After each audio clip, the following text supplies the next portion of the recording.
Hey friends, before we dive into tonight's story, did you know that nearly 80% of viewers aren't subscribed? If you're enjoying this content, hit that subscribe button. It really helps keep these long stories coming. Also, for even more police horror stories, check out my new channel. The link's in the description and pinned comment. I'd love it if you stop by and subscribe. I'd love to hear from you. What time is it where you are and which city are you listening from tonight? Now, sit back, relax, and let's get into it. I remember the radio crackle more vividly than anything else. Static spitting through my earpiece like angry ghosts. It was just after midnight when the call came through. Central Dispatch to Unit 14, 1054, missing person report. Caller reports juvenile male, overdue from a solo hike on Forest Road 42. Last seen at 1700 hours. Pickup truck abandoned at mile marker 3, door ajar, keys in ignition.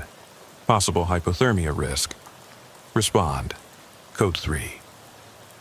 I glanced over at Walters, my partner of almost 6 years, and saw that same glint in his eyes. Half dread, half grim determination.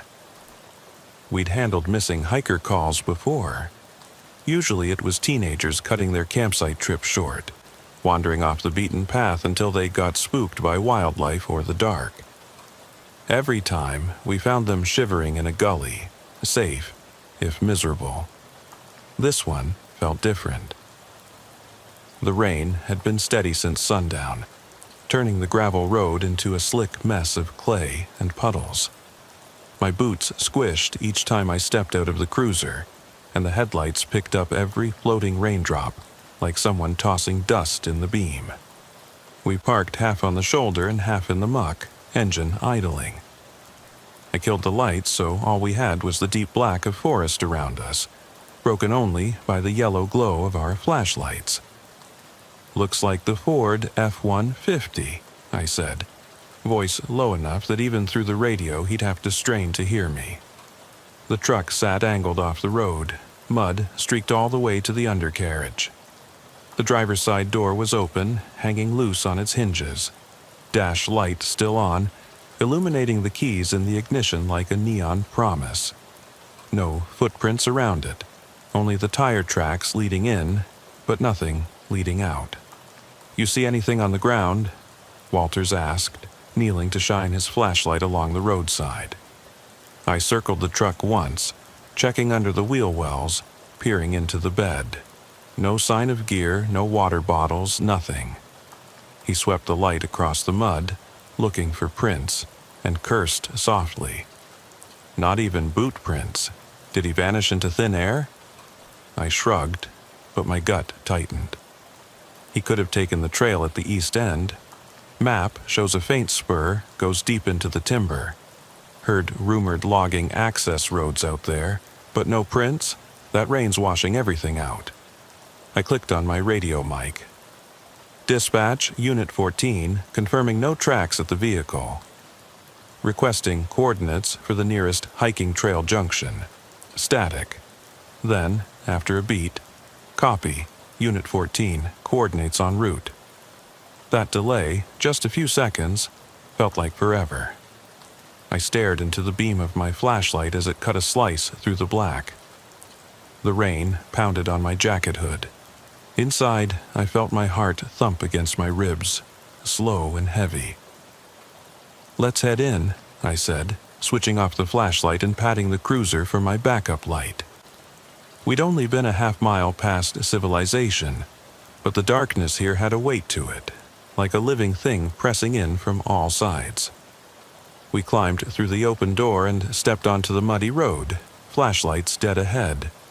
We moved in silence, the only sounds our boot heels slapping the gravel and the distant hiss of rain in the canopy. I followed the tire tracks until they curved toward the forest, then crashed through the low brush, branches lashing me across the face. My flashlight swung from side to side, catching glimpses of moss-coated trunks and slick leaves.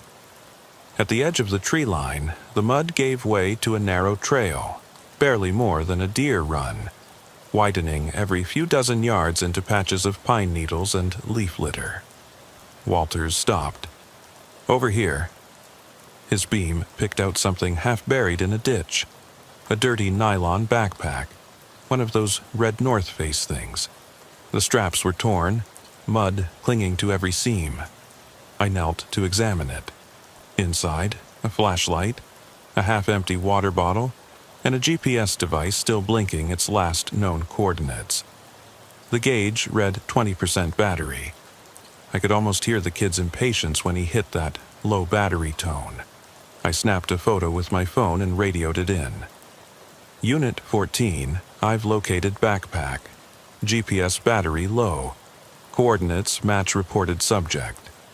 Walters and I proceeding along this trail, following roughly southwest bearing. We'll advise on visual as we go."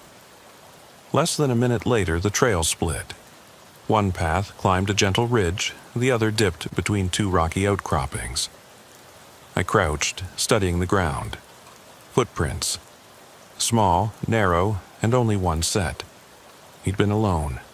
No sign of struggle, no blood, no dropped gear. My chest tightened at the thought. He could have slipped on the mud, hit his head, and crawled further, bleeding out of sight. "Stay sharp," I hissed to Walters as we followed the prints deeper. The trees closed in, the air getting colder.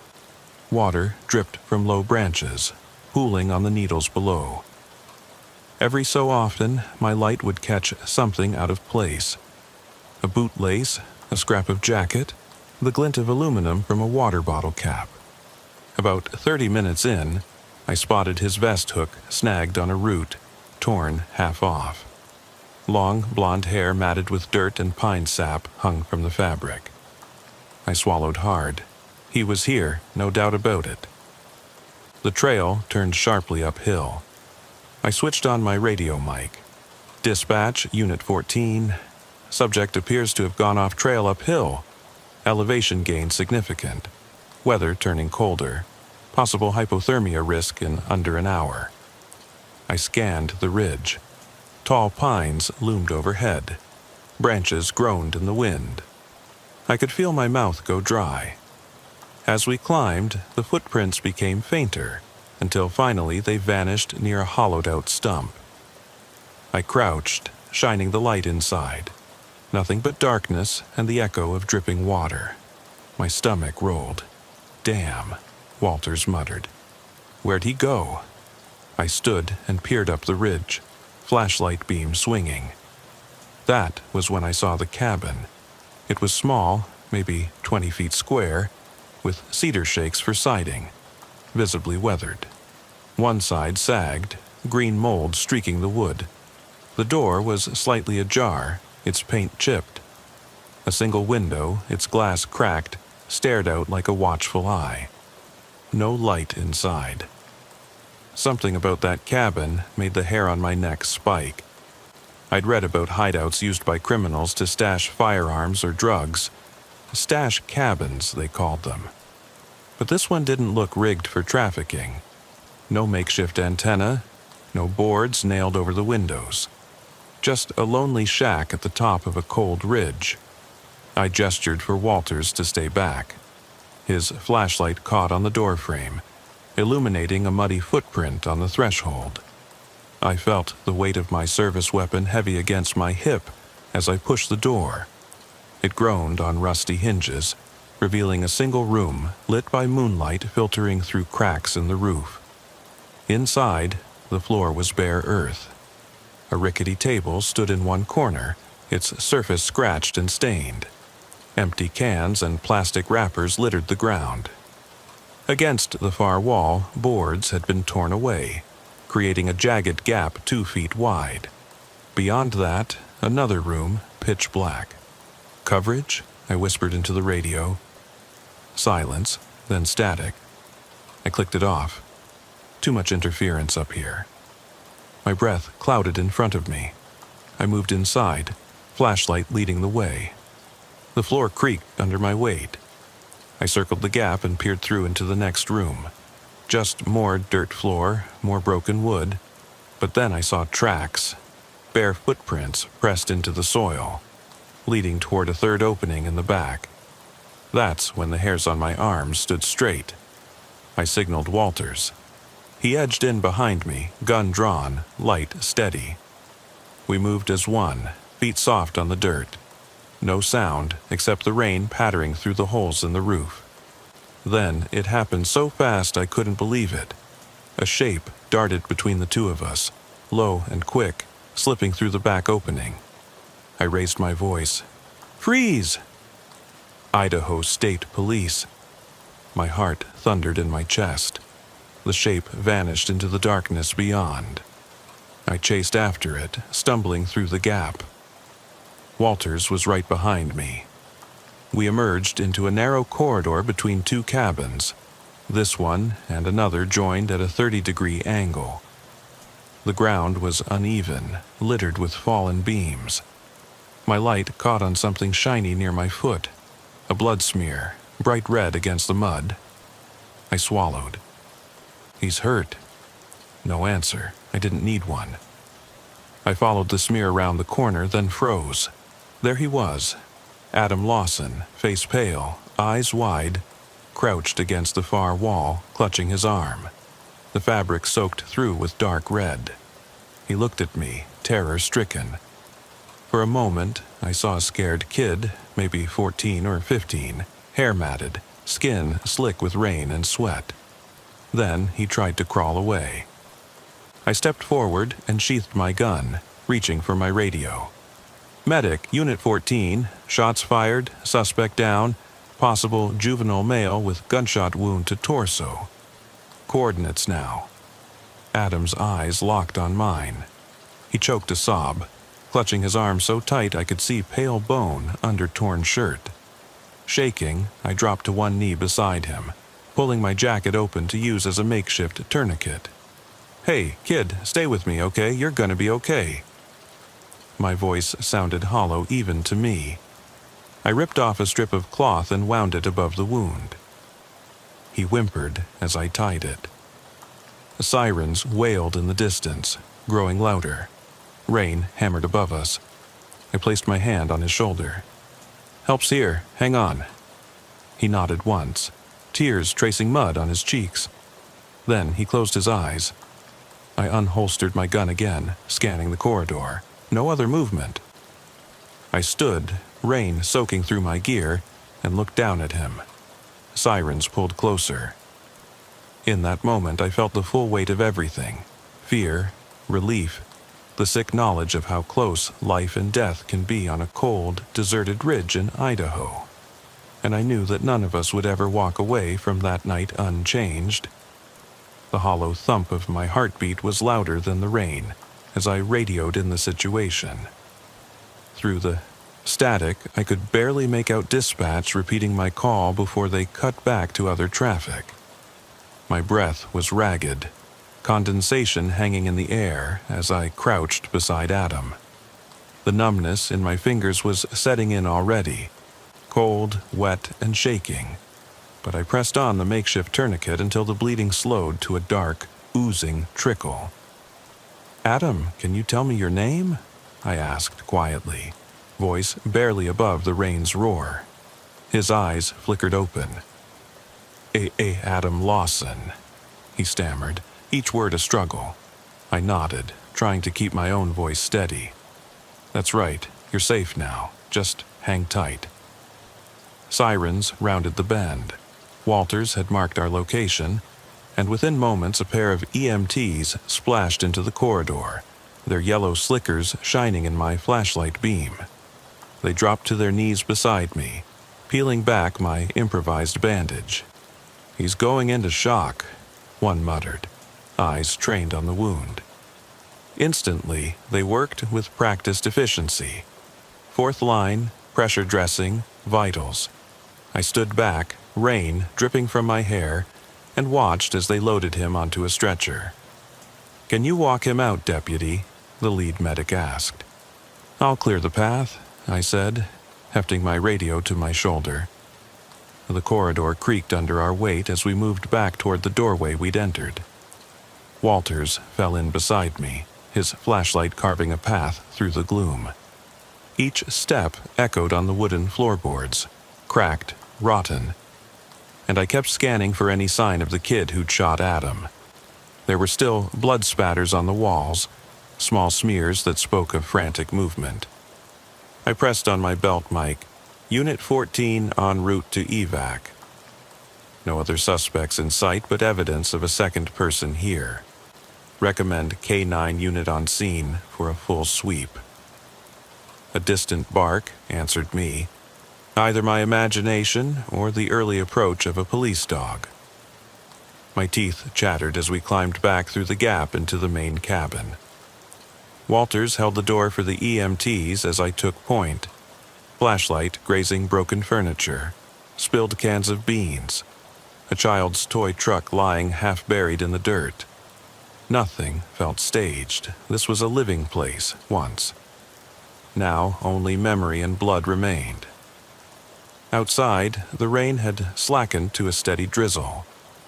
I led the way down the muddy slope as the medics carried Adam toward the rig parked beside the abandoned Ford. My boots slipped in the slick clay, and I grabbed a sapling to steady myself. Behind me, Walters waved off 2 uniformed officers arriving on foot. "We've got it from here," he called. I saw them nod and fan out into the trees, axes and high-powered lights at the ready. Adam's eyes opened again as the EMTs loaded him. "Deputy," he whispered, voice weak. I knelt beside him. "You're going to be okay, son. Help's here." He tried a faint smile before his eyes fluttered shut again.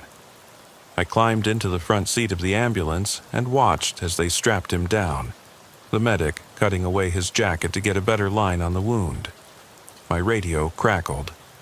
"Unit 14, K9 unit deployed, thermal imaging team en route. Any sign of the shooter?" I rubbed my eyes, exhaustion pressing in.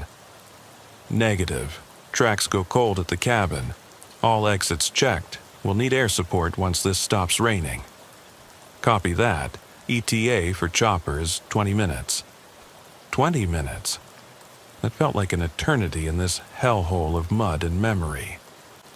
I stepped out of the rig and pulled my hood low, rain dripping off the brim. Up on the ridge, the rest of our team, 2 uniformed officers, a K9 handler, a medic on standby, formed a semicircle around the dark tree line. We moved without a word, boots sinking in the mud. The dog, a German shepherd named Rex, nosed the ground, tail low, ears pricked. I followed Rex as he traced the faintest scent, weaving between trees. The beam of my flashlight caught on something up ahead, a scrap of red fabric caught on a low branch. Adam's jacket. I signaled the handler, who clipped the leash to Rex's collar. The dog tightened his muscles and bounded through the undergrowth. We followed the handler's shout, "This way!" Rex pawed at a patch of churned earth, nose buried in the mud.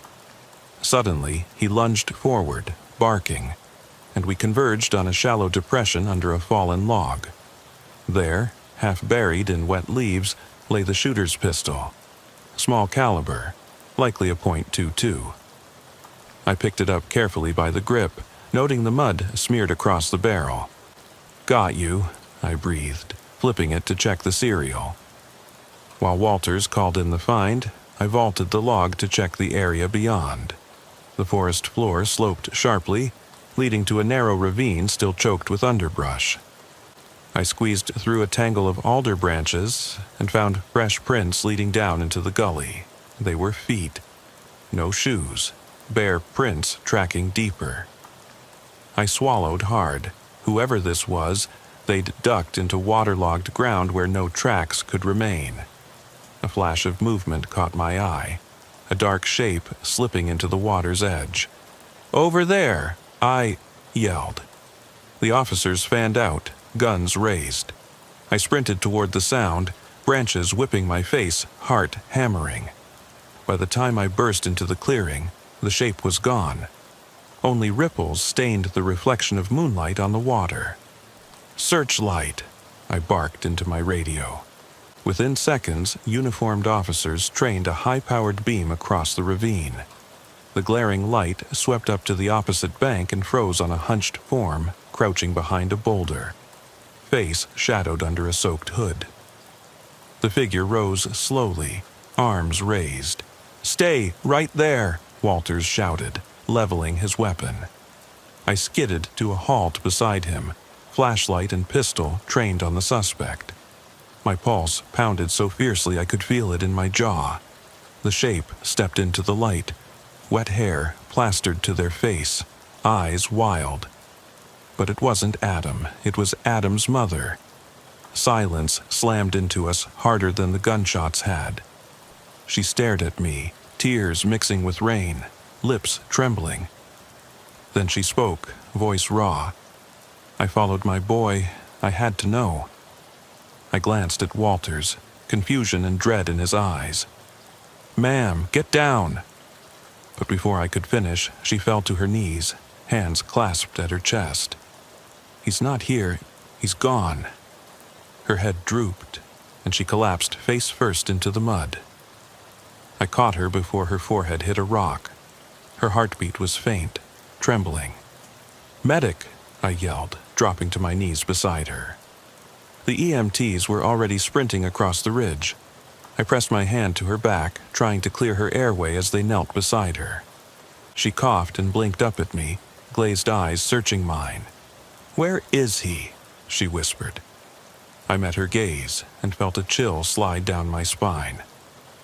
I had no answer, only the echo of wet footprints trailing into darkness, and the knowledge that somewhere out there, under the dripping pines, the real truth of that night was still waiting, hidden by shadows and rain. And no matter how many bodies we pulled from the mud, how many footprints we found, that truth would haunt us long after the thunder stopped. The thunder rolled in the distance, as the medic applied pressure to Mrs. Lawson's back, her inhalations ragged but steady. I remained crouched beside her, one hand on her shoulder, the other gripping my flashlight. Around us, the beams of officers' flashlights probed the dripping undergrowth. Every shadow felt alive, every stifled rustle a potential threat. I looked up briefly to see Walters motioning toward the ravine's edge, still fixated on the muddy bank where Mrs. Lawson had knelt. "Deputy," he hissed, "I'm getting movement downstream, by the old bridge footings." I followed his gaze. Beneath the skeletal arches of a long-abandoned logging bridge, a narrow creek cut through the underbrush. Wet stones glinted in the scant moonlight. I holstered my radio and drew my weapon, moving with instinctual caution. Walters and 2 other officers flanked me, weapons raised, eyes scanning each side of the creek. I crouched low, pressing a finger to the trigger guard in case we needed to act quickly. My heartbeat thudded in my ears. Through the rain's patter, I could hear the creek's gurgle and, faintly, a soft whimper. "Over here," Walters murmured, pointing. Under the bridge's main beam was a half-submerged tangle of limbs and clothing. Bright green nylon, likely the subject's rain jacket. I flicked on my light and waded into the cold water. The current tugged at my boots, each step treacherous. As I knelt down, the beam revealed a slender hand draped over the rock, pale and still. "No," I whispered. I reached forward slowly, checking for a pulse. None. My gloved fingers pressed against the wrist, empty. I glanced over my shoulder at Walters, feeling the ground spin around me. He knelt beside me, checking the boy's neck. "No life signs," he said softly. I exhaled, breath shaking. "He's gone." That word echoed in my mind, louder than any siren or shout. All the careful coordination, all the searches, it had led to this corpse, bruised, half submerged in icy water. I stood and motioned to the other officers. "Secure the scene. Call coroners, evidence techs. I want full photos, measurements, everything." They barked confirmations and began setting up cones of light. Somewhere upstream, Rex's barks reinforced that they were still scouring for other possible victims or suspects. But here, under this bridge, nothing would stir again. I stepped out of the creek, mud sucking at my boots. The medic, having stabilized Mrs. Lawson, was loading her into a rescue ATV. She sat wrapped in a thermal blanket, tears streaking mud down her cheeks. She stared at me as I emerged, eyes hollow. I knelt beside her and spoke quietly. "I'm so sorry. We did everything we could to find him alive." She nodded once, barely. "He always followed the map. He always stuck to the trails." Her voice cracked. "Why didn't he this time?" I swallowed. No answer could comfort her. None would explain how a teenage boy vanished off a known trail and ended up here. I offered one last squeeze to her hand, then turned away to supervise the removal of the body. The coroner's van arrived, a dull gray box on oversized tires, its headlights cutting through the haze. Two technicians in yellow suits unloaded stretchers and evidence markers. I radioed dispatch. Unit 14 to dispatch. Subject confirmed deceased. ETA for coroner's 5 minutes. K9 and thermal units yielded no additional heat signatures. Scene secured. Static, then acknowledgement. I exhaled, fatigue pressing on me like lead. I eased against the bridge's supports, listening to the labored breathing of my team as they processed the scene. Somewhere overhead, a raven cawed, a hollow cry that resonated in the damp air. Beyond the coroner's arrival, there remained the matter of the shooter, Adam's unknown assailant. Up until now, the shooter had vanished, leaving only that point, two-pistol and bare footprints. But I had to find this person, for Mrs. Lawson's sake, for the boy's memory, and to ensure whoever had done this would face justice. I looked back down at the creek bed. Adam's body lay covered now, a yellow tarp over him, saving family from the immediate horror but not the knowledge of loss. I closed my eyes and let the rain wash over me, droplets falling into the tarp's folds. Then I heard it, a faint metallic clang from upstream where the forest grew denser. I snapped my head up. Everyone else was busy with the coroner's team and Mrs. Lawson's evacuation. Only Walters remained at my side, flashlight and patrol rifle at the ready. "Did you hear that?" I asked. He nodded. "Sounds like a piece of metal shifting. Could be the shooter's gear." I motioned for him to follow. We slipped silently along the creek bank, the ground turning from mud to slick granite as we approached the sound. Each step threatened to give way beneath us. Finally, beneath a fallen cedar, we found a makeshift cache, an open duffel bag drenched in rain, empty shell casings scattered around it. I pointed the beam inside the bag. A spare magazine for a .22 pistol, a crumpled pack of cigarettes, and a small black pistol holster, wet but unmistakable. There was also a half-empty water bottle, the same brand and label as Adam's backpack item. Whoever had led Adam here had planned for a prolonged stay or a quick departure, and now, in this storm, the bag lay abandoned. I crouched, picking up the magazine. Soot and mud caked its feed lips. I flicked it open, checking the spring tension. It was fully loaded. I insulated it in an evidence bag, my hands trembling. This was it, tangible proof of a second person's presence, and potentially their identity if we could trace serial numbers or fingerprints. "Plant a marker," I told Walters, pointing to the duffel. He dropped a numbered flag in the soil. Then we backed away, the coroner's van lights flashing behind us. Returning to the main site, I noticed the anxiety playing out on every face. Officers sipping bottled coffee, medics shaking their heads at what they'd seen. I exhaled again, running a hand through my soaked hair. Dispatch pinged on my radio.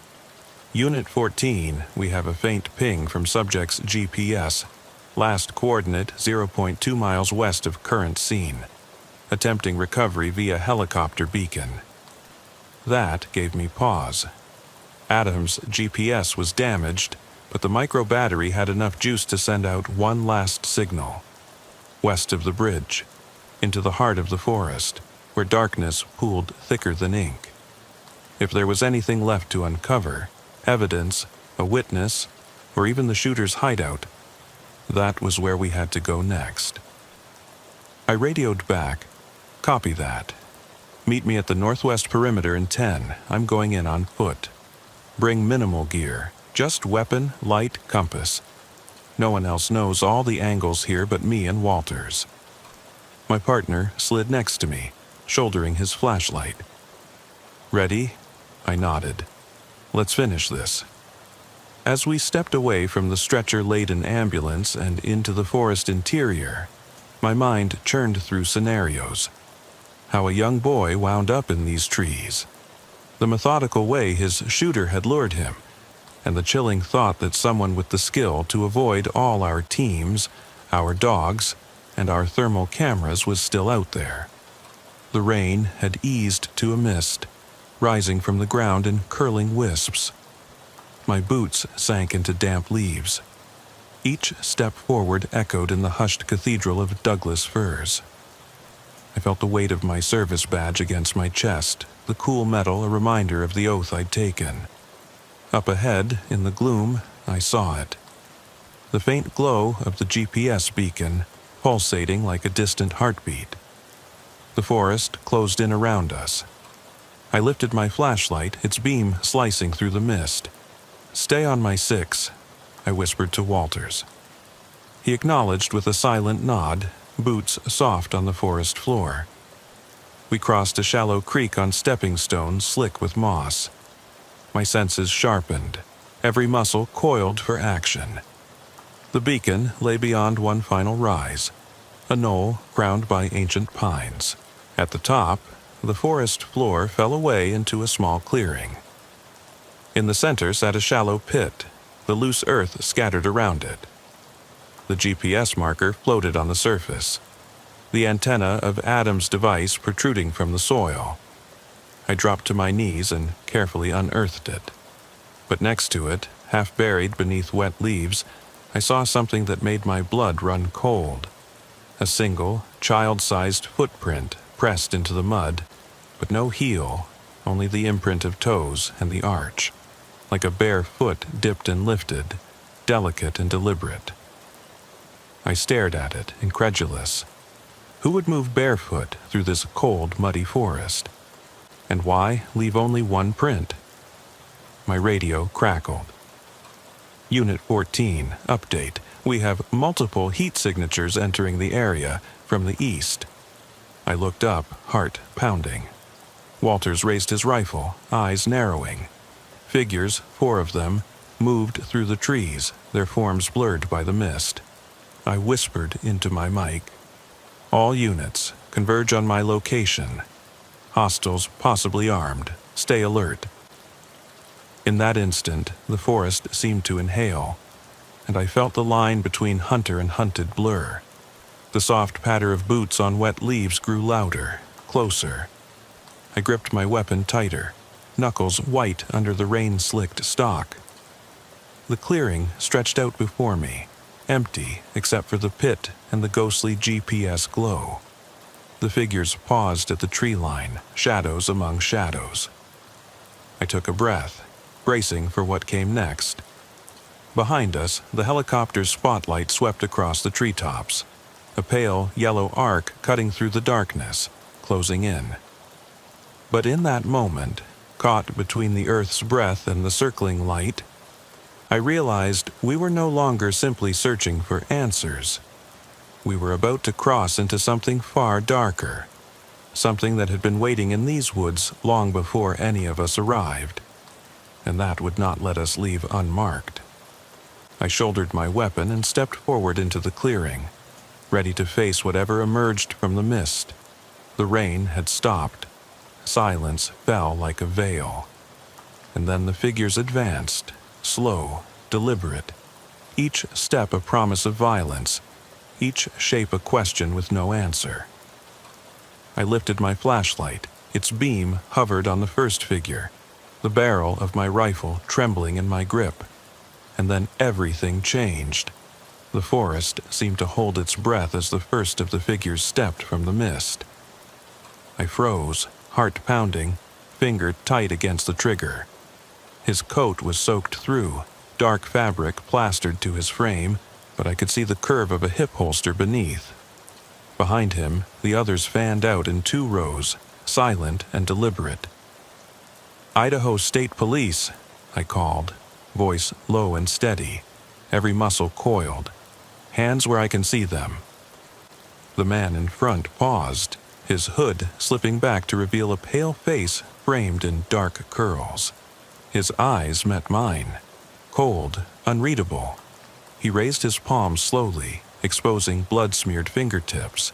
The others behind him mirrored the motion, empty-handed, but their stance spoke of readiness. Walters edged to my side, rifle trained on the lead figure. The rain had finally stopped, leaving droplets on leaves like glass beads. Each breath came out in visible puffs, and I could feel every raindrop on my neck, every shard of mud in my boots. "Why did you do it?" I demanded, voice echoing in the clearing. The man's lips curved into something like a smile. "You never asked the right question, Deputy."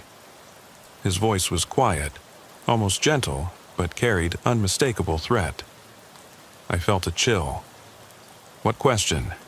He shrugged, stepping forward. The others remained at the tree line, rifles low but ready. I could see them now, tall, lean, clad in dark gear, faces obscured. It wasn't Adam's mother or some desperate parent. This was something else, something organized. "Why him?" the lead man repeated. "Why bring him here to watch him die?" He lifted a hand to his temple, fingertips brushing mud-streaked hair. "You never wondered why a boy, left alone on a known trail, would end up shot in the ribs and dumped under a bridge?" My grip on the rifle tightened. "Because someone wanted to hide the truth." He nodded. "Exactly." His gaze flicked to the pit where Adam's body had been, then to the GPS buried in the mud. "You followed the breadcrumbs, flashlight, footprints, bag, but you never saw the trap until it snapped." I swallowed hard. "What trap?" He smiled then, fully, revealing teeth stained brown. "Did you really think this was random, that someone grabbed him to kill him because they felt like it?" He stepped closer, each footfall silent on the wet leaves.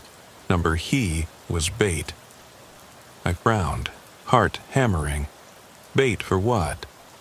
He paused at the edge of the clearing, staring upward at the circling helicopter beam before returning his focus to me. "To keep you busy," rage flared in my chest. "Busy how?" He let the question hang as the others crept in behind him, forming a semicircle with me at the center. Walters stood rock-still beside me, eyes darting between the figures and me. "Busy," the lead man repeated, while someone else moved in. He gestured with a tilt of his head. Beyond the tree line, half hidden in shadow, I caught sight of another horror. A second yellow tarp, identical to the one covering Adam's body, flapping in the breeze. My stomach dropped. "Another body." He nodded. "They didn't plan on you finding him." I turned, shining my flashlight toward the tarp.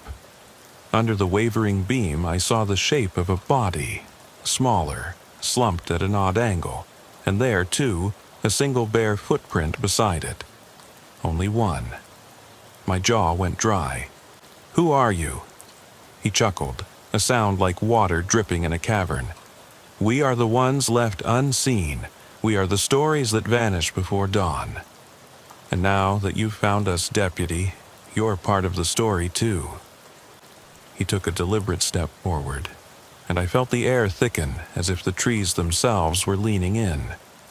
"But you still haven't earned your final answer," he said softly. "It requires understanding what you truly sought tonight."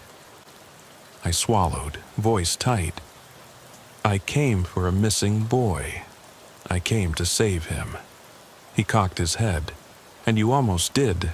Too close, in fact. But saving him would have exposed more than just a trap." His gaze slid to Walters, then back to me. "Did you notice how every step you took led right to us? Every clue you uncovered, every footprint, every piece of gear, placed there deliberately to draw you deeper. You were the one missing, Deputy, and we were your hunters." I felt a cold sweat break across my back. The realization crashed over me. All those signs weren't breadcrumbs toward rescue. They were lures, draped across the forest floor to manipulate us like puppets. "And now," he continued, voice low as thunder, "you know why the boy was here. Not because someone cared for him, but because someone needed you here, staring at bodies in the rain, distracted from what happened beyond your sight." My mind raced. Beyond the clearing, under the helicopter light, across the ridge we'd traversed. What had we missed? What other horror had slipped away while we chased shadows? He stepped aside, motioning elegantly. "Look, you'll see it soon enough." I raised my flashlight toward the second body. The beam carved a path through the darkness, illuminating the yellow tarp, the damp ground, the single barefoot print. Walters knelt, lifting the edge of the tarp with gloved fingers. I stared as he pulled it back, revealing a small form huddled against the roots of an ancient pine. My breath caught. It wasn't a third teenager, it was a child, no older than 9, eyes closed, body curled in the fetal position, jacket torn. His face was turned upward, eyes blank. I staggered back. Jesus Christ. The lead man lowered his hood, revealing a face I recognized not from any wanted poster, but from a photograph pinned inside the station bulletin board. A missing vagrant child, disappeared from a roadside campsite 5 years ago. He met my gaze. "You were looking for Adam. You never thought to ask who we were waiting for." I ground out a curse. "Why him?" He knelt beside the child, brushing a lock of hair from his forehead. "Because he still hadn't found peace. And neither will you, until you leave here with the knowledge of what truly happened on Forest Road 42. I felt fury welling inside me, hot and suffocating. "Get away from him." He smiled, a sad, knowing smile, and rose, standing with the others like sentinels around us. "No, Deputy, this is where you start asking the right questions." Behind me, the helicopter's spotlight swung across the clearing, catching the lead man's face in a stark, white glare. For a moment, his eyes flicked toward the light, and I saw them. Hollow, ancient, weary beyond human measure. Then the beam slashed away, the mist swallowing the forest again. The final figure stepped forward, the only one without a coat. A woman, slender, hair pinned back, face streaked with tears and soil. Her gaze leveled on me. "Tell them," she said, her voice barely above a whisper. He looked to her, then back to me. The world narrowed to the space between us. The soggy ground, the bodies of the innocent laid out like evidence in some cruel trial. He spoke, voice cold and clear, "Tell them what happens to the lost." And in that moment, standing at the center of 6 unseen hunters and 3 lifeless bodies, I knew I had become the next missing person. Lost not to the forest, but to the understanding of what awaited anyone who ventured here uninvited. I swallowed, voice gone. I glanced at Walters, his face pale, eyes wide behind his scope.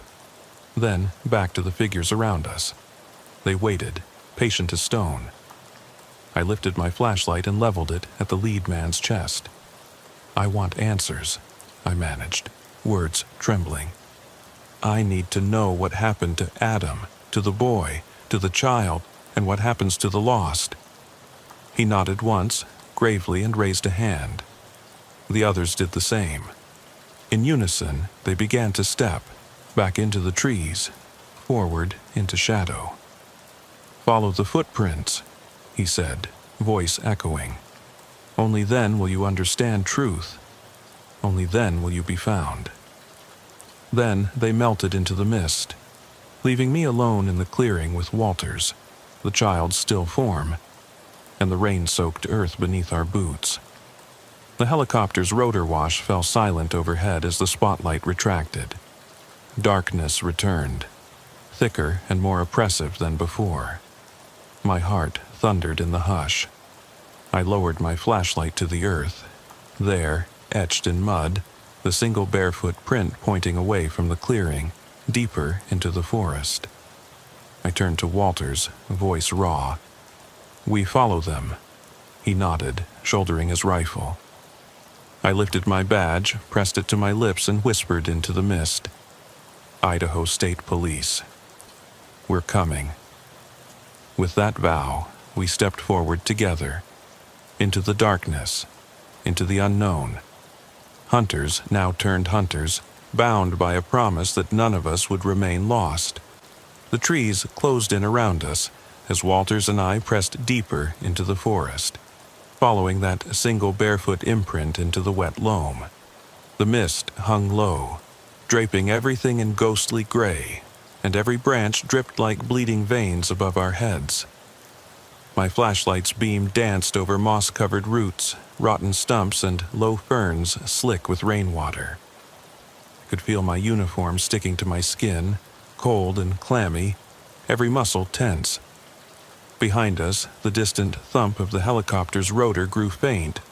Its searchlight shifted elsewhere, abandoning us to the hush of the woods. My radio lay dead in my hand, static swallowed whole by the dense canopy. We were truly alone now, cut off from backup, following a path that had been laid out by forces that watched us to the very end. I crouched as the footprint led up to a fallen spruce trunk, half buried in leaves. It lay on a slight incline, its root mass tangled and slick. The print stopped at the base of the trunk. I knelt and ran my gloved finger along the toe marks impressed in mud. The arch of the foot was delicate, almost inhuman in its lightness. No heel, just a pressure that lifted, as if whoever left it had hovered. I exchanged a haunted look with Walters. "It's like they're walking on air," I whispered. He didn't answer, only exhaled through clenched teeth and motioned upward. The trunk formed a natural bridge over a narrow gully, 8 feet across and nearly 30 feet deep, its sides slick roots and dripping ferns. Above, half a dozen broken beams jutted from the stump, remnants of some old logging platform. I swallowed hard. "We cross here," I said, voice tight. "We stay low and quiet, and we keep our eyes open for movement." I swung my light upward, illuminating the rotten beams. Something scuttled above, a thin silhouette weaving between the timbers. I jerked the beam with me, a figure crouched 20 feet above, perched on the broken wood like a crow. Pale skin gleamed where rain hadn't soaked in, and dark eyes reflected my flashlight like twin mirrors. The figure turned, revealing the outline of a child's body, too slight to be Adam. It leapt silently from beam to beam, landing at the far side and disappearing into the darkness beyond. "Did you see that?" I hissed. Walters pressed in beside me. "Yeah, there's more than one of them, maybe a dozen." My heart pounded. We couldn't risk a firefight up there, too many hiding places. We needed ground-level contact. I scanned below. The gully's far side sloped toward a shallow creek-fed pond, its surface mottled by raindrops. A faint path of crushed vegetation led around the bank toward a thicket of willows. "Let's flank right," I said, rising slowly. "Stay close to the trunk. We circle and cut them off at the pond." We moved like shadows, boots soft against leaf mold, rifles raised. The forest seemed to exhale as we passed, branches swaying without wind. My senses screamed, eyes straining for any sign of motion, ears cupping every drip, every rustle. At the pond's edge, the water lay dark and still, reflecting the outlines of the willows. No footprints here, only the single barefoot mark on the muddy bank.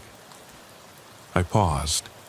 The print pointed toward a narrow tunnel of bent willow branches, an archway into a natural corridor. I felt a pull, like a current dragging me forward. Walters signaled, and we edged into the willow corridor, flashlights grazing the bark. Shadows flickered at the periphery. Suddenly, a soft laugh, childlike, distant, mournful, drifted through the stems. I stopped breathing. Walters squeezed my shoulder. I nodded, and we pressed on. The corridor opened into a circular clearing 30 feet across, ringed by willows. At its center stood a crude stone altar, a flat slab of granite smeared with mud and blood.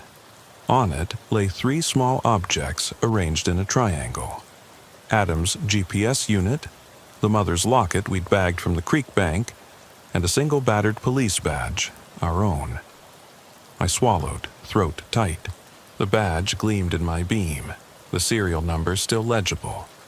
Someone had taken it from me, likely during the shooting at the cabin, and deliberately placed it here.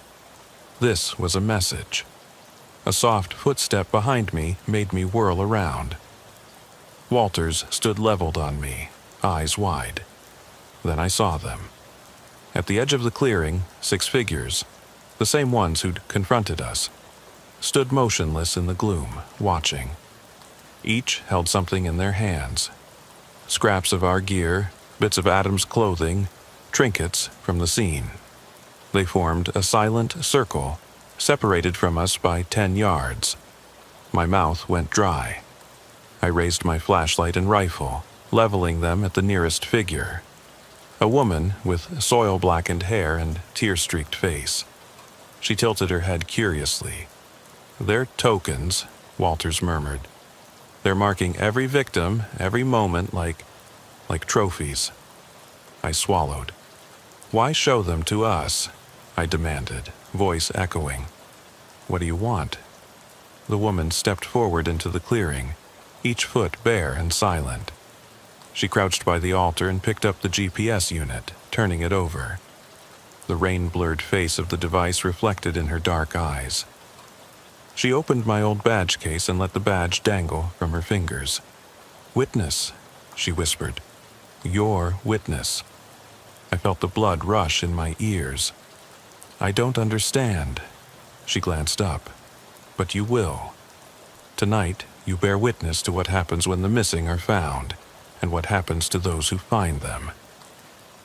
She tossed the badge into the center of the altar, then straightened. The other figures each laid their item on the stone slab. A torn shirt, a cracked flashlight lens, a matted clump of hair. They left with the same silent grace, circling the clearing as they withdrew into the mist until only the altar remained beneath the dripping willows. I exhaled, lowering my light. Walters joined me at the altar's edge. "What do we do now?" he asked, voice hushed. I stared at the stone slab, at our tokens mingled with ours and Adam's. We take this back. We catalog everything. We report it all." My voice grew firmer. "And we tell the world what we found here, no matter how unbelievable." Walters nodded, relief and horror warring on his face. We each picked up a piece. I retrieved my badge, turning its cold metal over in my palm. He held the GPS, its blinking light like a fading heartbeat. "Let's go," I said, "before they decide to show us something worse." We backed out slowly, staying alert for movement among the willows. The forest closed in behind us, swallowing the corridor and the clearing whole. As we emerged onto the ridge trail, the first pale light of dawn brushed the treetops, painting the mist in silver. The rain had stopped entirely. The world felt unreal. At the edge of the timber, we met the coroner's team and K-9 unit finishing their sweep. I handed my badge, GPS, and badge case to the lead investigator, giving a terse report. He listened, eyes widening as he absorbed the details. Behind him, other officers discovered the edge of the altar, stone slabs half covered in moss. They called for crime scene techs to grid the area. Walters and I slipped to the cruiser, collapsing into the front seats. I exhaled for the first time in hours, exhaustion washing over me. Walters leaned his head back, breathing deeply. I looked at my reflection in the windshield. Eyes bloodshot, face streaked with mud, uniform soaked. But in my right hand, I clenched my service badge, the nameplate still intact. I pressed my thumb against my rank. "We're still here," I said softly, more to convince myself than him. "We survived." He nodded. "Barely, but we have a story to tell." I started the engine. As we drove back down Forest Road 42, the sun broke through the clouds, shafts of light piercing the mist. The ravine, the pond, the cabin, all lay behind us, secrets of the night. Ahead was the station, paperwork, and adversaries who would doubt every word. But I held my badge firmly, and in my mind I could still feel the cool grip of the altar's edge, the weight of those tokens, and the quiet promise of those unseen hunters. We didn't speak for the first 10 miles. The cruiser's tires hissed on the wet pavement as dawn bled into the sky, streaking the horizon with bruised purple and pale gold. Walters stared out the window, jaw clenched, hand still gripping the wheel long after the turn. I watched my own reflection in the glass, eyes rimmed with fatigue, uniform crusted in mud. The badge I'd reclaimed weighed like iron against my chest. Behind us, Forest Road 42 snaked back toward town, each curve a reminder of where we'd been, through the cabin, the ravine, the willow corridor, the altar beneath the pines. Every step had been laid out by those invisible hunters, every clue a lure. But that was the past now. Ahead lay the station, the paperwork, the disbelieving faces of higher-ups who would call it a fabricated story or overactive imagination. "Do you think they'll believe us?" I finally asked, voice rough. Walters didn't answer immediately. He set the cruiser's wipers to a slow, intermittent sweep and met my gaze in the rearview mirror. "They'll have to," he said, quiet but firm. "We've got physical evidence. The bodies, the pistol, the bag, the badge, the altar site. CSI will grid the clearing, photograph everything. We'll turn over the prints and mud samples. Even if they don't believe the Guardians, they can't deny the scene." I nodded, swallowing hard. Still, invisible cult hunters doesn't exactly fit in a chain of command briefing. He managed a half smile. "Maybe we call it a vigilante group, or a serial killer's twisted ritual ground. We leave out the part about barefoot footprints that hover." I laughed, low and hollow. "Right, keep it plausible." Then I grew serious. "What about the boy, the one under the bridge?" Walters sighed. "Coroner's office will handle his family. But if the missing vagrant kid was abducted 5 years ago, someone's watched him all this time. We've got to notify Cold Case. Maybe they'll connect dots." I turned back to the road. The town's first streetlights flickered on as we approached civilization. Smoke columns rose from chimneys. A lone jogger passed, oblivious to the night's horrors. It felt surreal, like we'd invaded a fairy tale only to find a nightmare at its heart. When we pulled into the station's parking lot, lights still flashing, officers were already unloading stretchers and evidence markers from the woods. I killed the engine and reached for the door handle, but paused when a young patrol officer hurried over. badge gleaming, eyes wide. "Deputy Hughes, sir, there's an emergency call. Someone reported something moving inside the old mill district. They said they saw lights, heard screams." His face was pale beneath the fluorescent glow. "You're the only ones back. You up for one more?" Walters and I exchanged a look. The old mill lay on the far side of town, deserted for decades, rumored haunted. The call could be a prank or something else. But after everything tonight, even a prank felt like a promise of more. I met the young officer's gaze. "Let's roll." 20 minutes later, we crested the hill above the mill district. The buildings stood like shattered sentinels. Brick shells with broken windows, rusted beams jutting from empty walls. A single spotlight from a handheld lantern flashed inside one warehouse. The beam cut across crates and scorched earth, illuminating torn tarps, frozen footprints and dust. "Here," Walters whispered, pointing to a narrow service door hanging ajar. The light inside pulsed, as if someone else was carrying it. I drew my weapon and approached slowly, the smell of oil and rot heavy in the air. Inside, the warehouse was cavernous. Support beams ribbed across the ceiling, crates stacked haphazardly in every corner. The lantern beam settled on the far wall, revealing a new altar. 3 stones arranged in a circle, each marked with symbols that echoed the willow clearing. Triangles, circles, single dots. On the stones lay our tokens, my service badge, Walters's patrol cap, the mother's locket, and even the boy's torn jacket. My breath caught. How did they get here? Before Walters could answer, the lantern clicked off. The beam died, plunging the room into darkness so complete it felt solid. Then, barely audible, a soft, childlike voice. "You brought the story back." I raised my flashlight, its beam flickering as if reluctant to reveal the truth. On the far side, a figure stood in silhouette. A small child, barefoot, face hidden beneath damp curls. Behind him, 6 more figures emerged from the shadows, circling the altar in a slow, deliberate ballet. I recognized their stances, the same 6 guardians from the woods, stepping as one, silent as grief. My grip tightened. "This is unbelievable." Walters swallowed, voice low. "It's not over."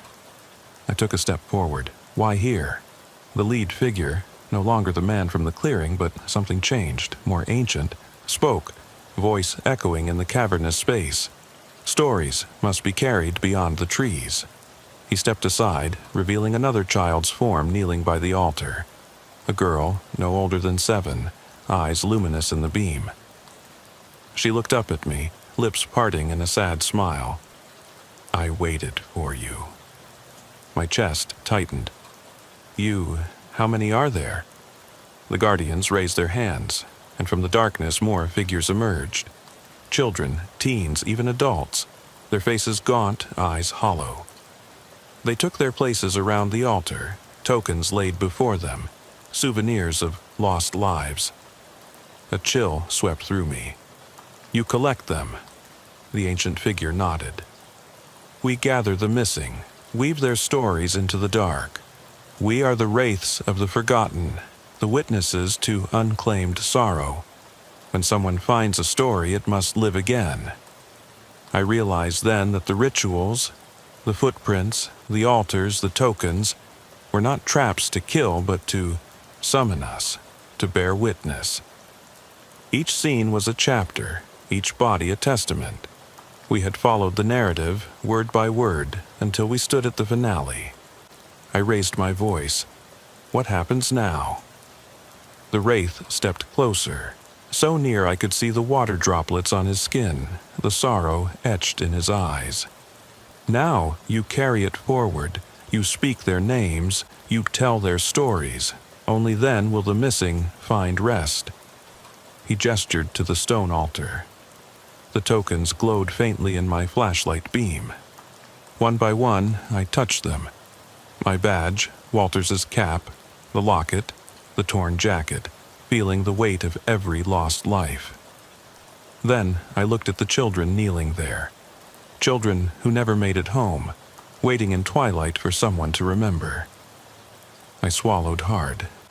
"I promise," I said quietly. "I will tell the world." The guardians bowed their heads, and the children's forms blurred at the edges, as if dissolving into mist. One by one, they drifted backward, merging with the shadows. The lantern lights flickered and vanished. Silence enveloped the warehouse. The only sound was our breathing, echoing off the cracked walls. Outside, the night wind whispered through broken rafters, carrying the faintest melody. Childlike laughter, distant and sorrowful. Walters placed a hand on my shoulder. "You ready?" I nodded, voice thick. "Let's go." We turned to leave, stepping over the altar, tokens left behind like a message etched in stone. At the door, I paused and looked back. The dark corridor beyond seemed to pulse with unseen life, as if the warehouse itself breathed. "Goodbye," I whispered. Outside, the night had given way to dawn's soft glow. The mill district lay silent, empty of human life but heavy with stories. We returned to the cruiser and drove down the hill in silence, the tokens and altars lingering in our minds. At the station, I filed the report. Multiple ritual altars discovered, evidence of vigilante or cult activity, unexplained phenomena recorded, victim bodies located, token relics collected, witness to supernatural assemblage. As I typed, my hand trembled. The report would sit in a file, unread by many, dismissed by most. But I knew the truth. Somewhere, in the dark wood and abandoned mills, the guardians watched, waiting for stories to find them. And as long as there were missing, there would be stories to tell. That night, in my patrol car, I held my badge under the dashboard light, turning it over in my hand. I thought of Adam, the boy under the bridge, the vagrant child, the girl in the willow clearing, and these children in the mill. I spoke their names softly, a litany of the lost. And in the hush that followed, I understood, some stories never end. They only change hands. Because for every missing person, someone must remember, and I would not let them fade away. I slipped the badge onto the visor and sat back, listening to the station's hum.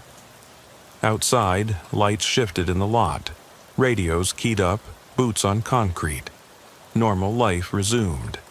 But I knew that beyond the edges of this world, in the places no one dares go, those guardians remained, gathering the unwritten tales of the missing. And I, a tired, scarred officer bearing witness, would carry their stories into the light, no matter where they led or how deep the darkness. The night had ended, but their voices lingered in my bones, echoing footsteps, whispered names, the soft laughter of children who never came home. And I would not forget. I dropped my kit on the passenger seat and stepped into the fog, every breath coming out in pale clouds that clung to the trees. My flashlight cut twin beams into the darkness, swinging left to right as I moved toward the ditch where the Honda sat. I'd been on the night shift for nearly 8 years now in Cumberland County, Tennessee. Enough time to know that nothing about this felt routine.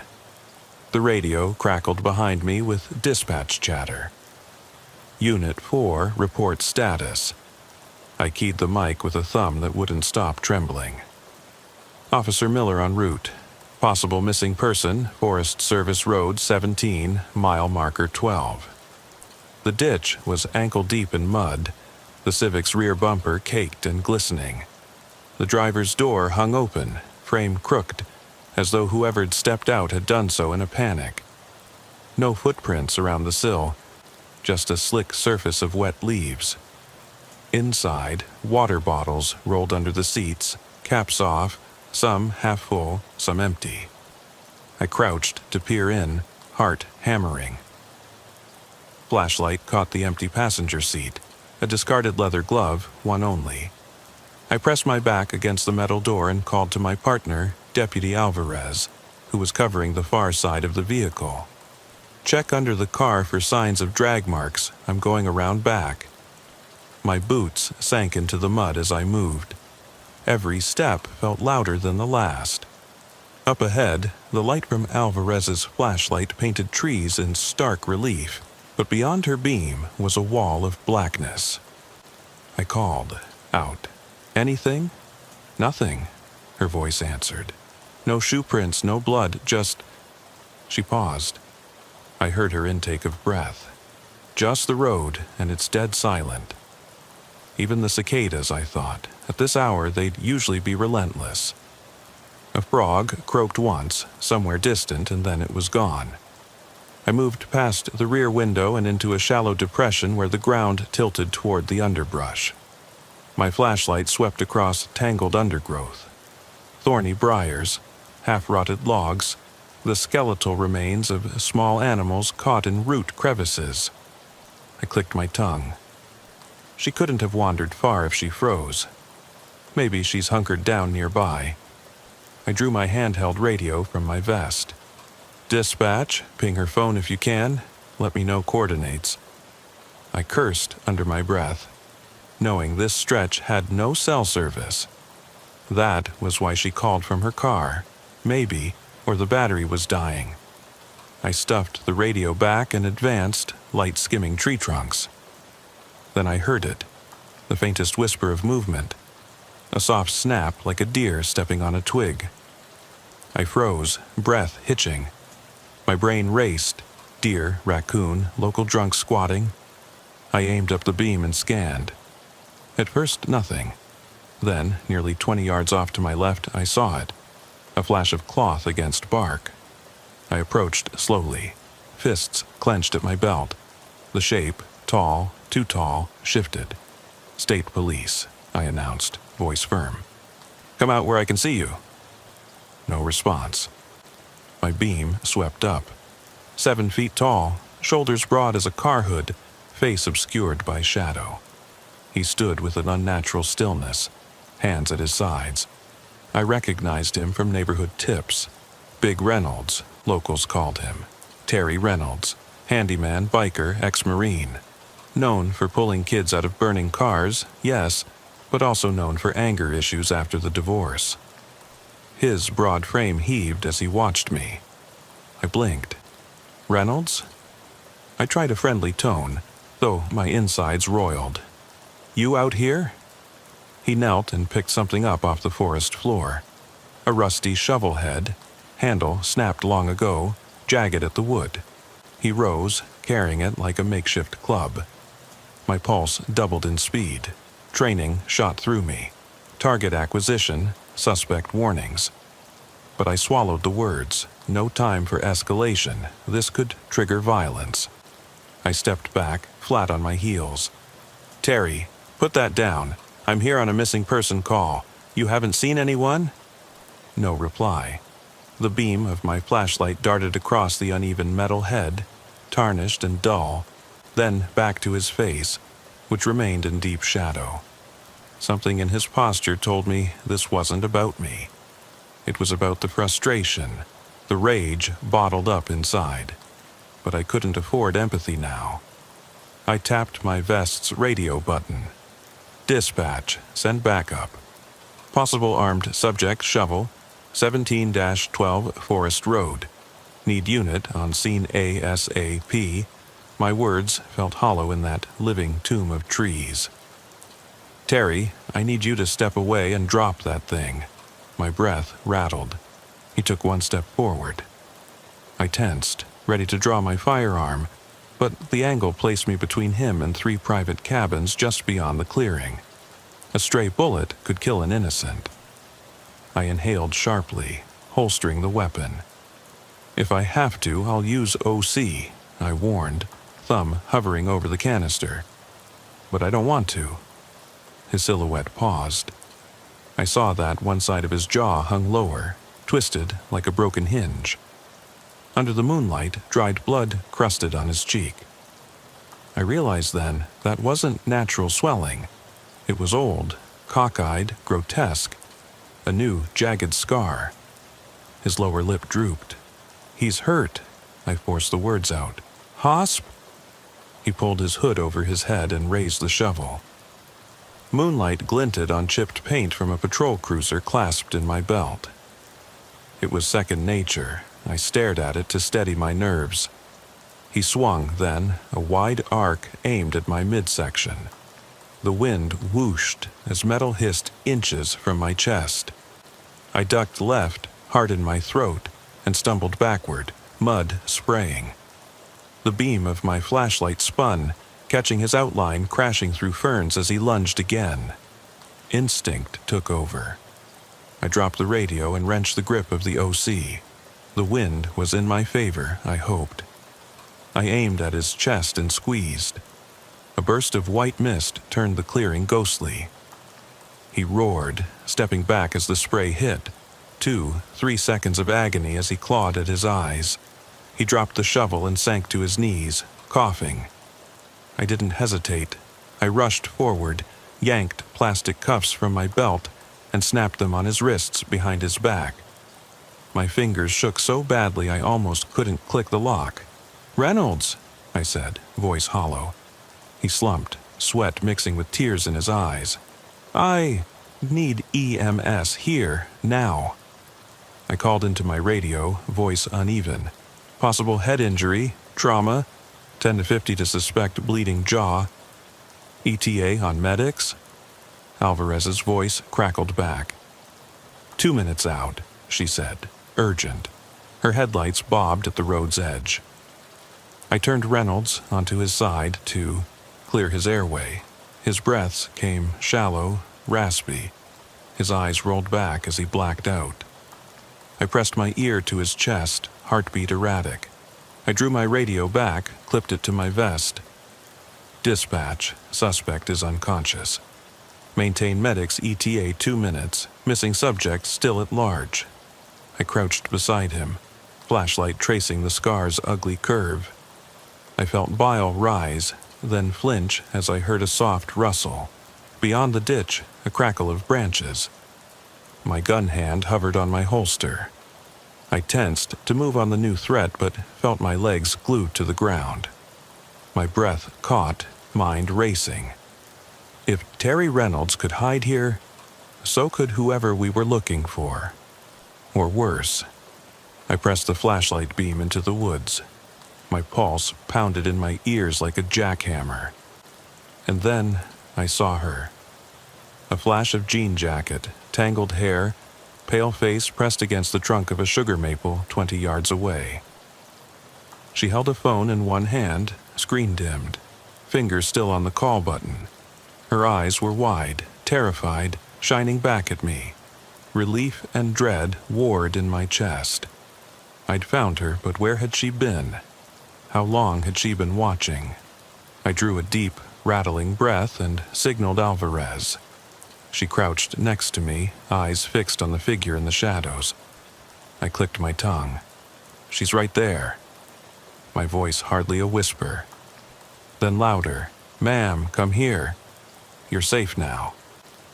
Her mouth quivered, but she took a step down from the tree, boots squelching in the mud, face streaked with tears. I eased my gun back into its holster, sliding my hand to reassure her. "You did right calling us," I said, voice firmer, though my limbs trembled. "It's okay, we'll get you out of here." The forest stood silent except for the distant hum of sirens. I felt the weight of the night press in, the cold mist on my neck, the sick realization that's where terror lived, not in dark legends, but right here on Forest Road 17, where a man's brain tumor almost killed us both, and a missing teen nearly vanished forever. As Alvarez guided her toward the cruiser, I kept my flashlight trained on the fallen shovel and the jagged scar it had inflicted. My heart still thumped so hard I could feel it in my throat. The night was far from over, but for a moment, as the red and blue strobes danced on the misty treetops. I felt we'd bought ourselves some time against the darkness. I trudged back to the cruiser, mud squelching in my boots, and opened the rear door for her. She slid in beside Deputy Alvarez, hands pressed to her chest, eyes glassy. I climbed into the driver's seat, rubbing my temples. The strobe lights pulsed against the fog, turning trees into shifting specters. My radio crackled again, backup arriving in 2 minutes. I glanced at Reynolds, still unconscious on the ground, chest rising and falling slowly. "Get the girl warmed up," I told Alvarez through the window, "and get dispatched to send someone to pick up Reynolds once EMS loads him." Alvarez nodded, voice soft as she spoke to the girl, draping a thermal blanket across her shoulders. I sat in the driver's seat for a moment, hands gripping the wheel, mind racing. The forest behind us felt alive, watching, waiting. There was a weight in my gut that refused to lift, no matter how many calls I'd run or how many crises I'd resolved over the years. Dispatch came back.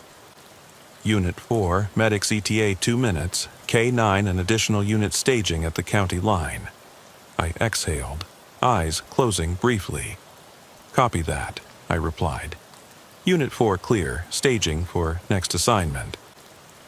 The missing girl sat silently, catching her breath. I pulled my phone from my pocket, personal line, flipped it open, thumb hovering above my mother's name. I didn't call. Instead, I locked the phone, slid it back, and unbuckled my vest to wipe the sweat off my back. My uniform was plastered to my skin, stinging at the collar from the OC spray drift. A sudden rap at the driver's window made me snap to attention. I rolled it down. Alvarez leaned in. "She's okay now, just shook, wants her phone and her parents notified." I nodded, sighing. "Do it. Tell them she's safe but shaken. Then we'll run her to Rescue 17. I glanced at the girl's pale face. Her lips quivered. She nodded once, then gave Alvarez her phone. Alvarez dialed 911 seconds later, kid's mom's number off speed dial. I listened to Alvarez's muffled words, reassurance, promises. "Mom's on the way," Alvarez said, hanging up. "They'll meet us at the fire station entrance on Highway 144. I keyed the mic. "Dispatch, missing subject location confirmed. Victim stable.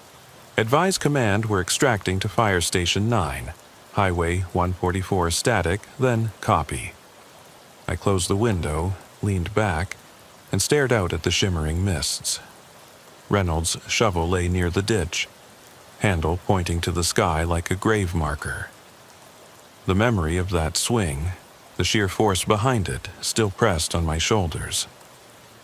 The drive to the fire station was unnervingly quiet. Patrol lights continued to dance on the trees as we tore down Forest Road 17, tires cutting grooves in the mud. My heart slowed, but the adrenaline buzzed in my veins, making my vision tunnel. I glanced in the rearview mirror at the girl. She stared straight ahead, hugging the blanket around herself. Her eyes were red-rimmed, but focused. I tapped the horn lightly to alert the arriving volunteer firefighters. As we pulled in, 2 fire engines sat flashing at the station entrance, crews hustling to make space. Alvarez helped the girl out, directing her into the arms of a uniformed firefighter who knelt in front of her. I watched until the girl nodded, then climbed back into my seat. I glanced at Alvarez, grit in her expression. "You good?" I asked, voice dry. She ran a hand through her hair, stowing her hat in the compartment. "Yeah, she's gonna be fine. Medics checking her vitals now." I exhaled, blinking as the fog drifted across the station lights. "Let's go pick up Reynolds before this thing blows up." Alvarez gave a tight nod. We backed out, wheels spinning on the gravel, and raced back to the scene. The forest seemed to close around us as we re-entered the darkness. the only sound the roar of the engine and our breathing. When we arrived, the clearing was swarming. 2 EMTs working over Reynolds, one holding an oxygen mask to his face while the other strapped him onto a gurney. The K9 unit stood by, German Shepherd sniffing at the underbrush, harness taut.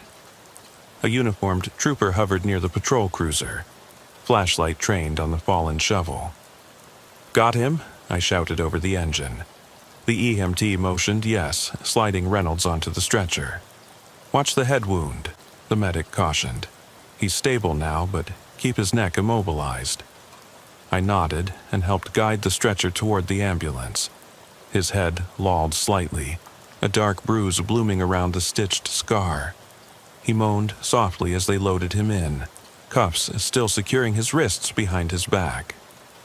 I followed inside the ambulance, closing the doors behind us. Inside, aluminum walls echoed with the hiss of oxygen and the beep of a portable monitor. The medic checked Reynolds' vitals, nodding. "He's going to make it," she said, voice low. "Tumor was caught in time. Without surgery, he'd have lost it completely." I exhaled, hands shaking. "Understood." I leaned against the wall, eyes closed. The medic looked at me, concern flickering. "You okay?" I opened my eyes. "Yeah," I lied. "Yeah, I'm fine." But the world felt heavy, every nerve raw. She shook her head. "You need rest. You look like hell." I managed a half smile. "Night shift?" She didn't argue. The ambulance rolled toward the highway, lights reflecting off raindrops now falling in stray patches. Back at the station, I sat at my desk under the harsh fluorescent lights, typing the incident report. My fingers hovered over the keys, eyes stinging. I paused at the narrative field. Describe suspect's behavior. I wrote, "Subject exhibited uncharacteristic aggression, wielded a shovel. Incorrect infusion of OC indicated acute distress."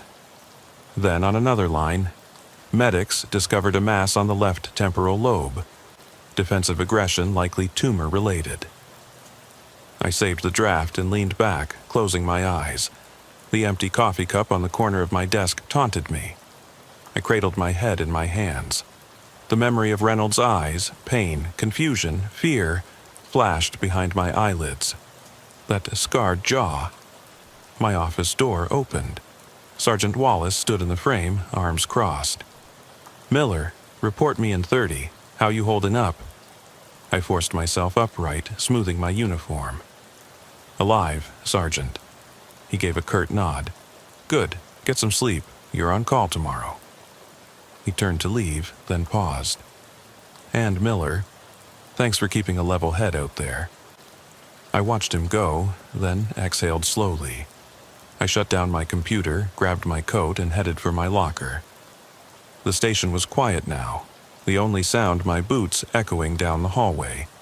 I flicked the lights off one by one until I reached the lockers. The corridor plunged into shadow, lit only by the red exit sign. I opened my locker, grabbed my gear, and slipped into my coat. My radio clicked in my pocket.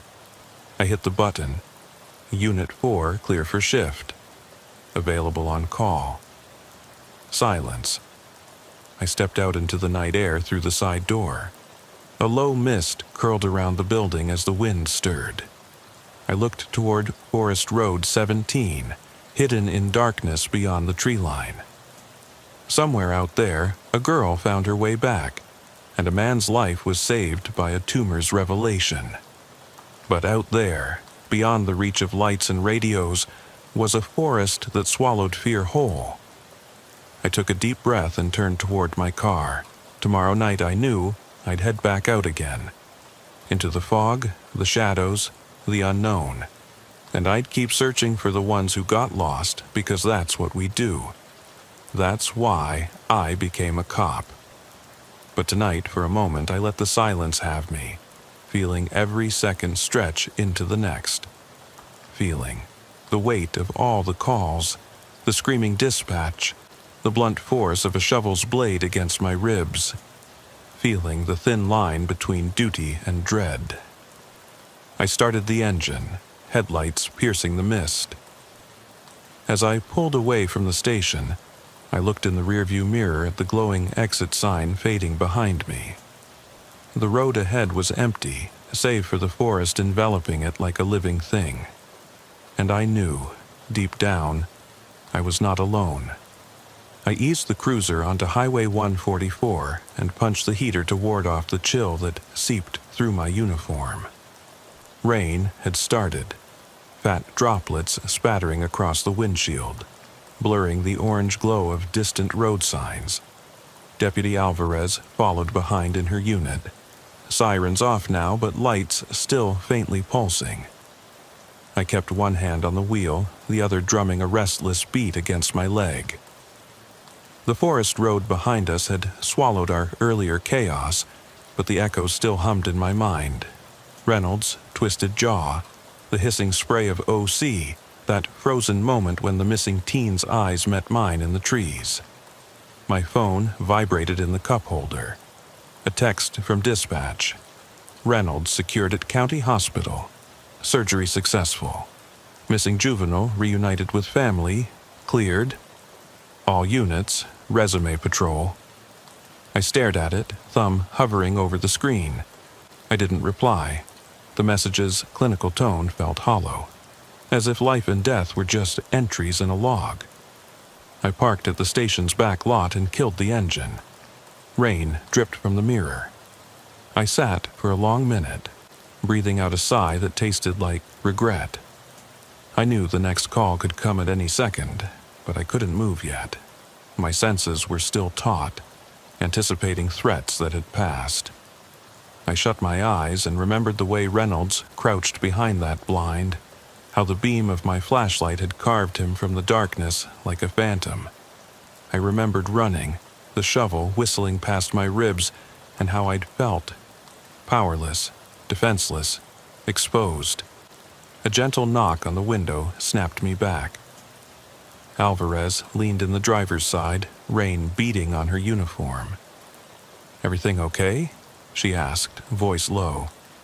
I forced a nod and unlocked the door. "Yeah, just need a second." She watched me for a moment, frustration and concern mingling in her eyes. "You keep replaying that, don't you?" she said. I shrugged, slipping out. "Can't help it." She followed me to the squad room hallway, lights flickering overhead. "Look," she said. "You did what you had to. Tumor or not, he swung that shovel. You protected her." Her words offered little comfort, but I appreciated the attempt. I checked the time on the wall clock. 3:46 a.m. 2 hours until the end of shift. We went into the break room, where the coffee machine gurgled in the corner, and I poured a cup, black, no sugar.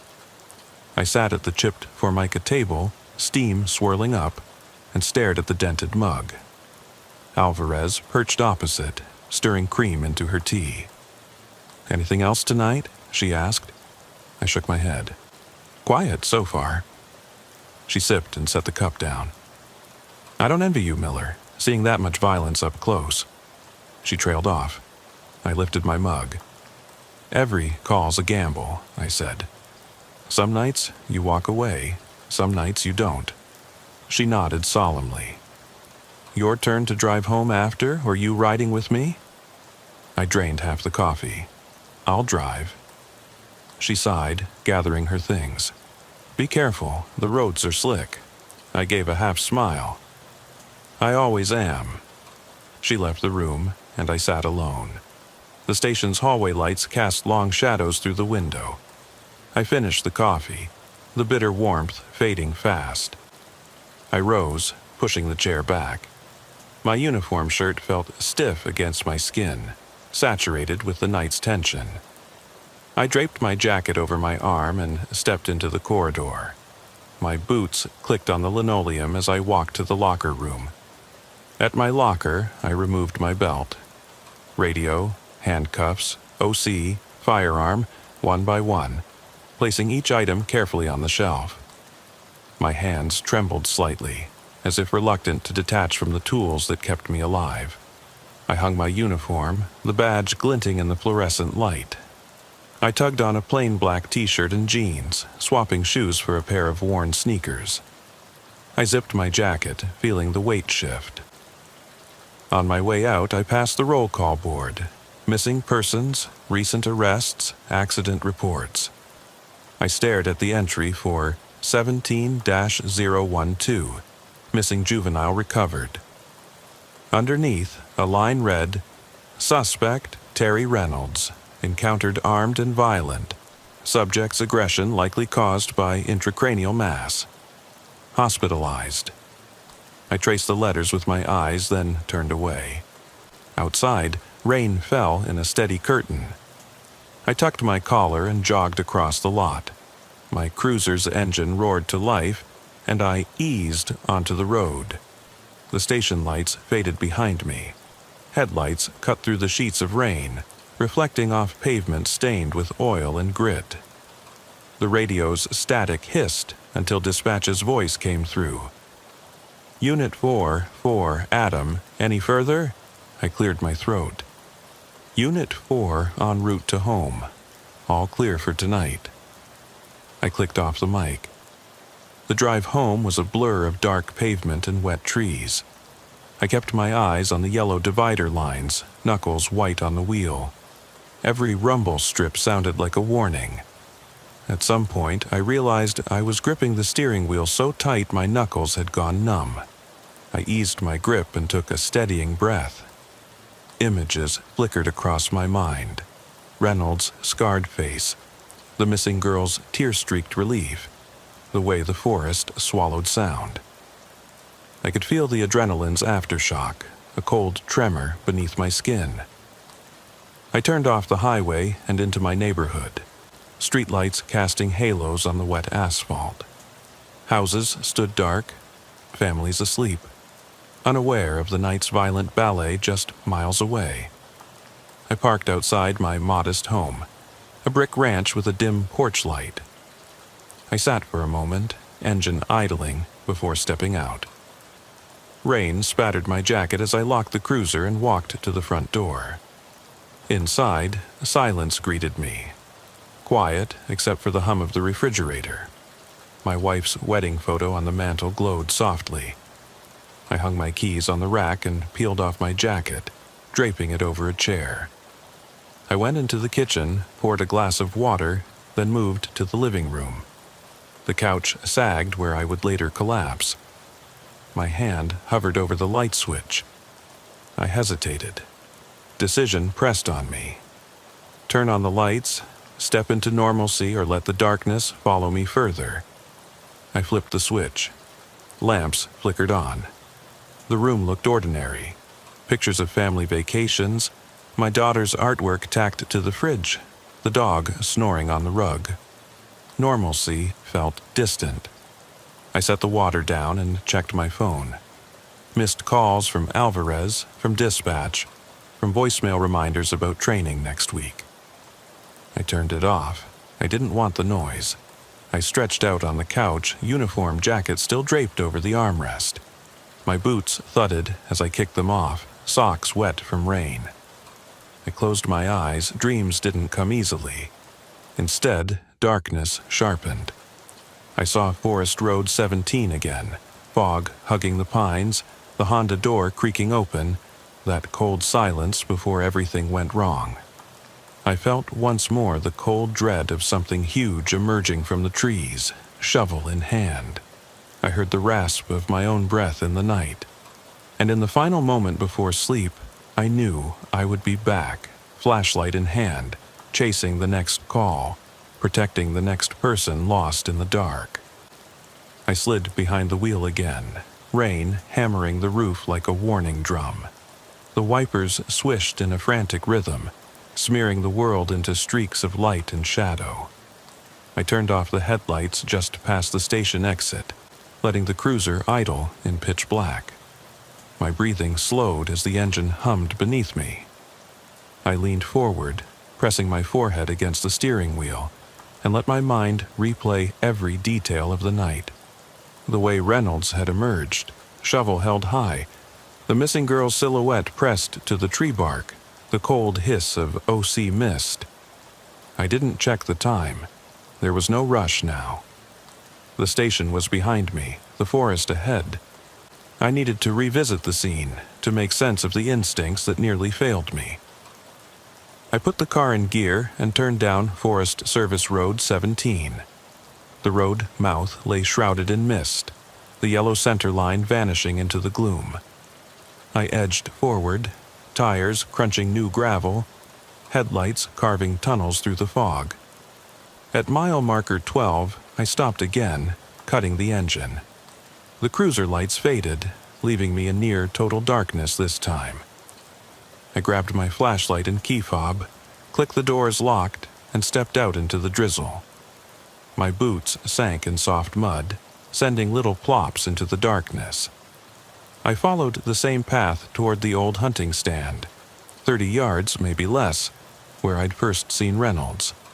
The trees here were ancient oaks and pines, gnarled limbs dripping with rain. The smell of wet earth and rotting leaves filled my nostrils. I looked down at my boots, mud, leaves, and a single strip of red fabric torn from Reynolds' hoodie caught on a root. My flashlight beam caught the ragged edge. I swallowed. He'd crouched here, breathing me in, waiting to strike. The thought was enough to trigger adrenaline again. I pressed on, careful not to disturb the delicate crust of the forest floor. I passed a low pile of brush, broken branches and leaves pushed aside, just as I remembered. I dropped to one knee, ran gloved fingers along the ground. Beneath the needles, I found a small smear of blood, faded to brown. I flicked on the red filter on my flashlight and traced the course of the smear back toward the ditch where the Civic had settled. I rose, shining white light upward. There, etched on the bark of a young maple, were shallow gouges from the shovel edge. I crouched, running my hand over the gouges.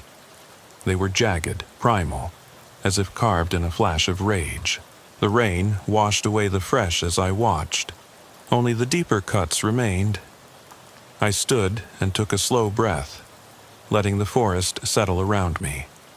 The real terror wasn't the violence itself, but the way it had been waiting, like a predator.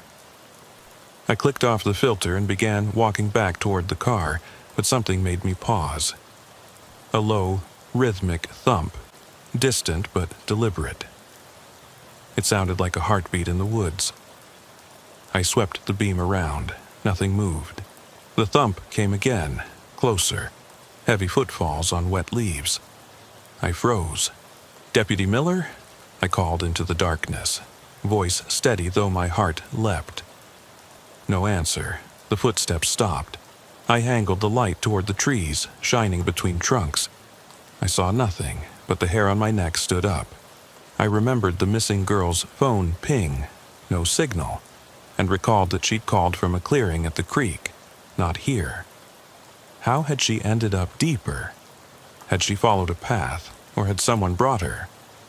A shape flickered to my right, a flash of denim, then gone. I spun, flashlight beam cutting a slash through the night. "Dispatch," I whispered into my collar mic, Unit 4 seeing possible movement. "Do you copy?" Static. I pressed again. "Dispatch, please respond." Only static. The forest swallowed the sound before it left me. I breathed out, hand trembling. My brain sought logic, animal, echo, wind, but I'd been wrong before. I clicked the mic off and flicked the flashlight's beam to full power. I scanned the underbrush methodically. Left, right, up, down. I passed the spot where I'd uncuffed Reynolds, where his hood had fallen back. Rain had washed most of the blood away, but a few drops lingered in the bark's crevices, glinting like dark jewels. I clicked off the light and put it in my pocket. I needed to trust my instincts now. I tapped my shoulder radio. "Alvarez, it's Miller. I'm out here alone. No signal. I want you to meet me at the Civic in 5. Bring a backup light and check your scanner's battery."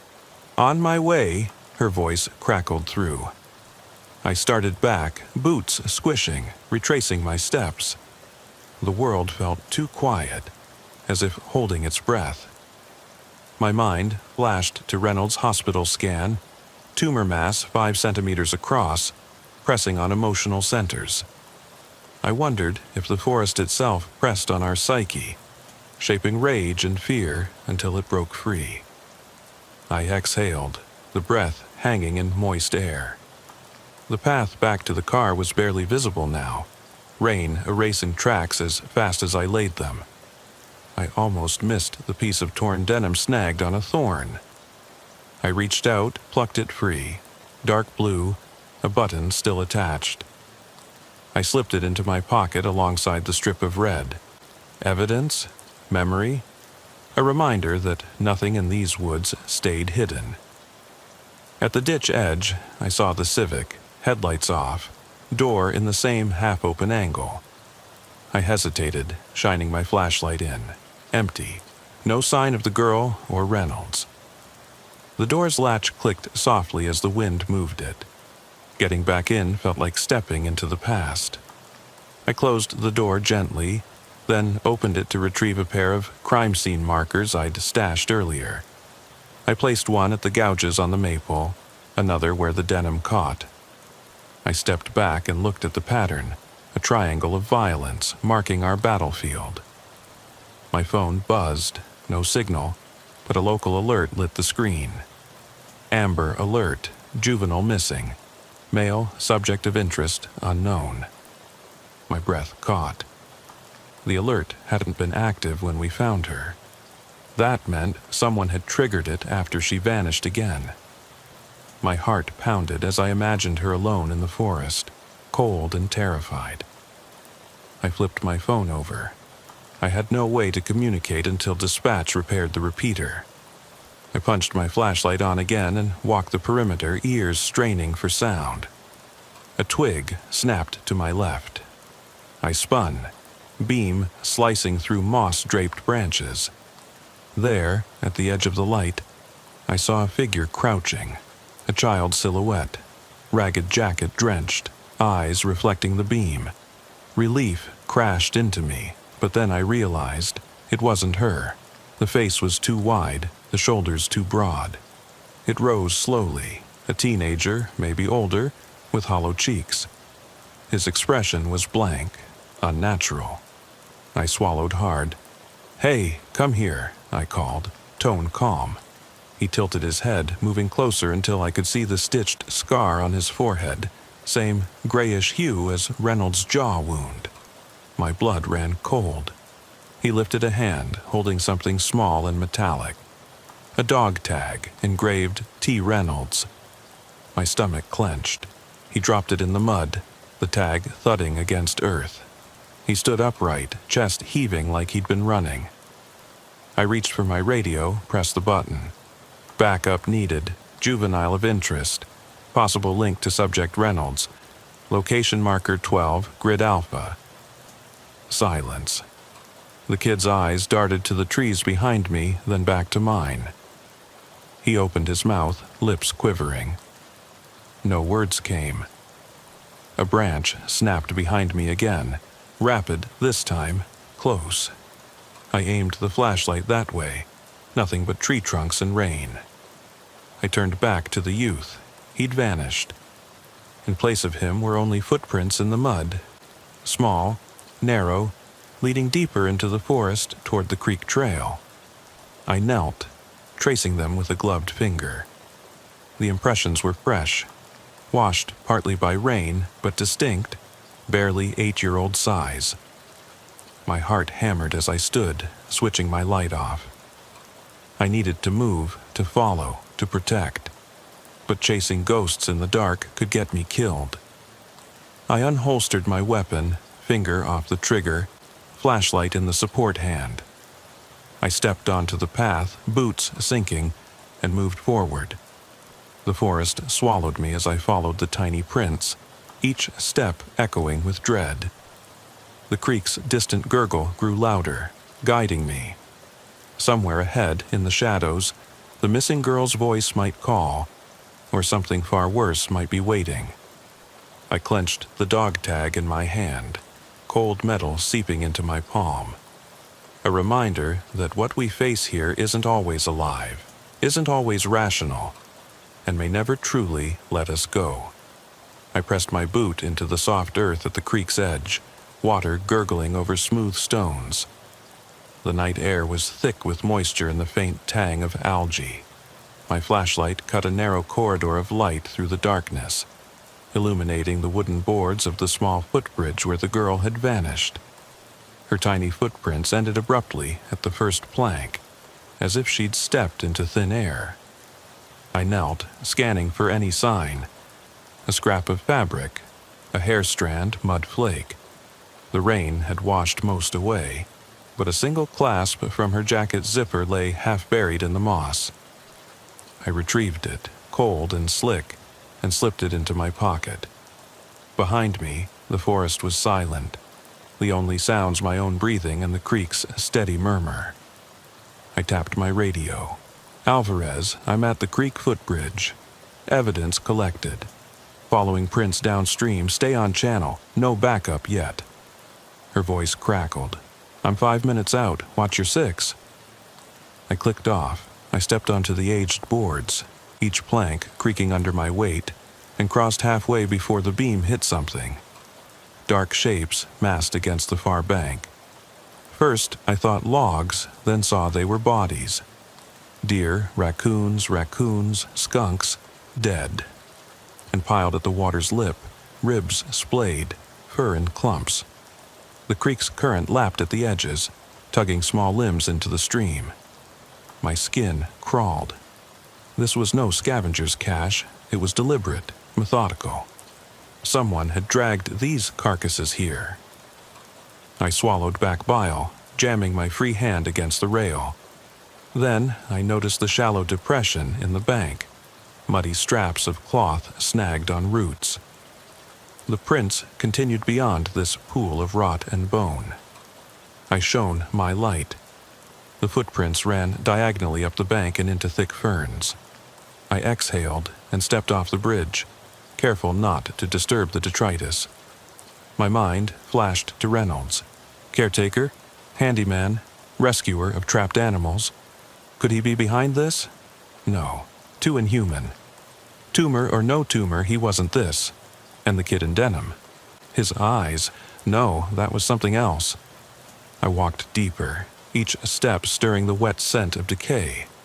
The forest around me was a cathedral of drooping moss and high canopy. Every tree a silent sentinel bearing witness. The prints climbed a rise toward an old logging spur, rails long removed, but ballast still half buried. I pictured the line.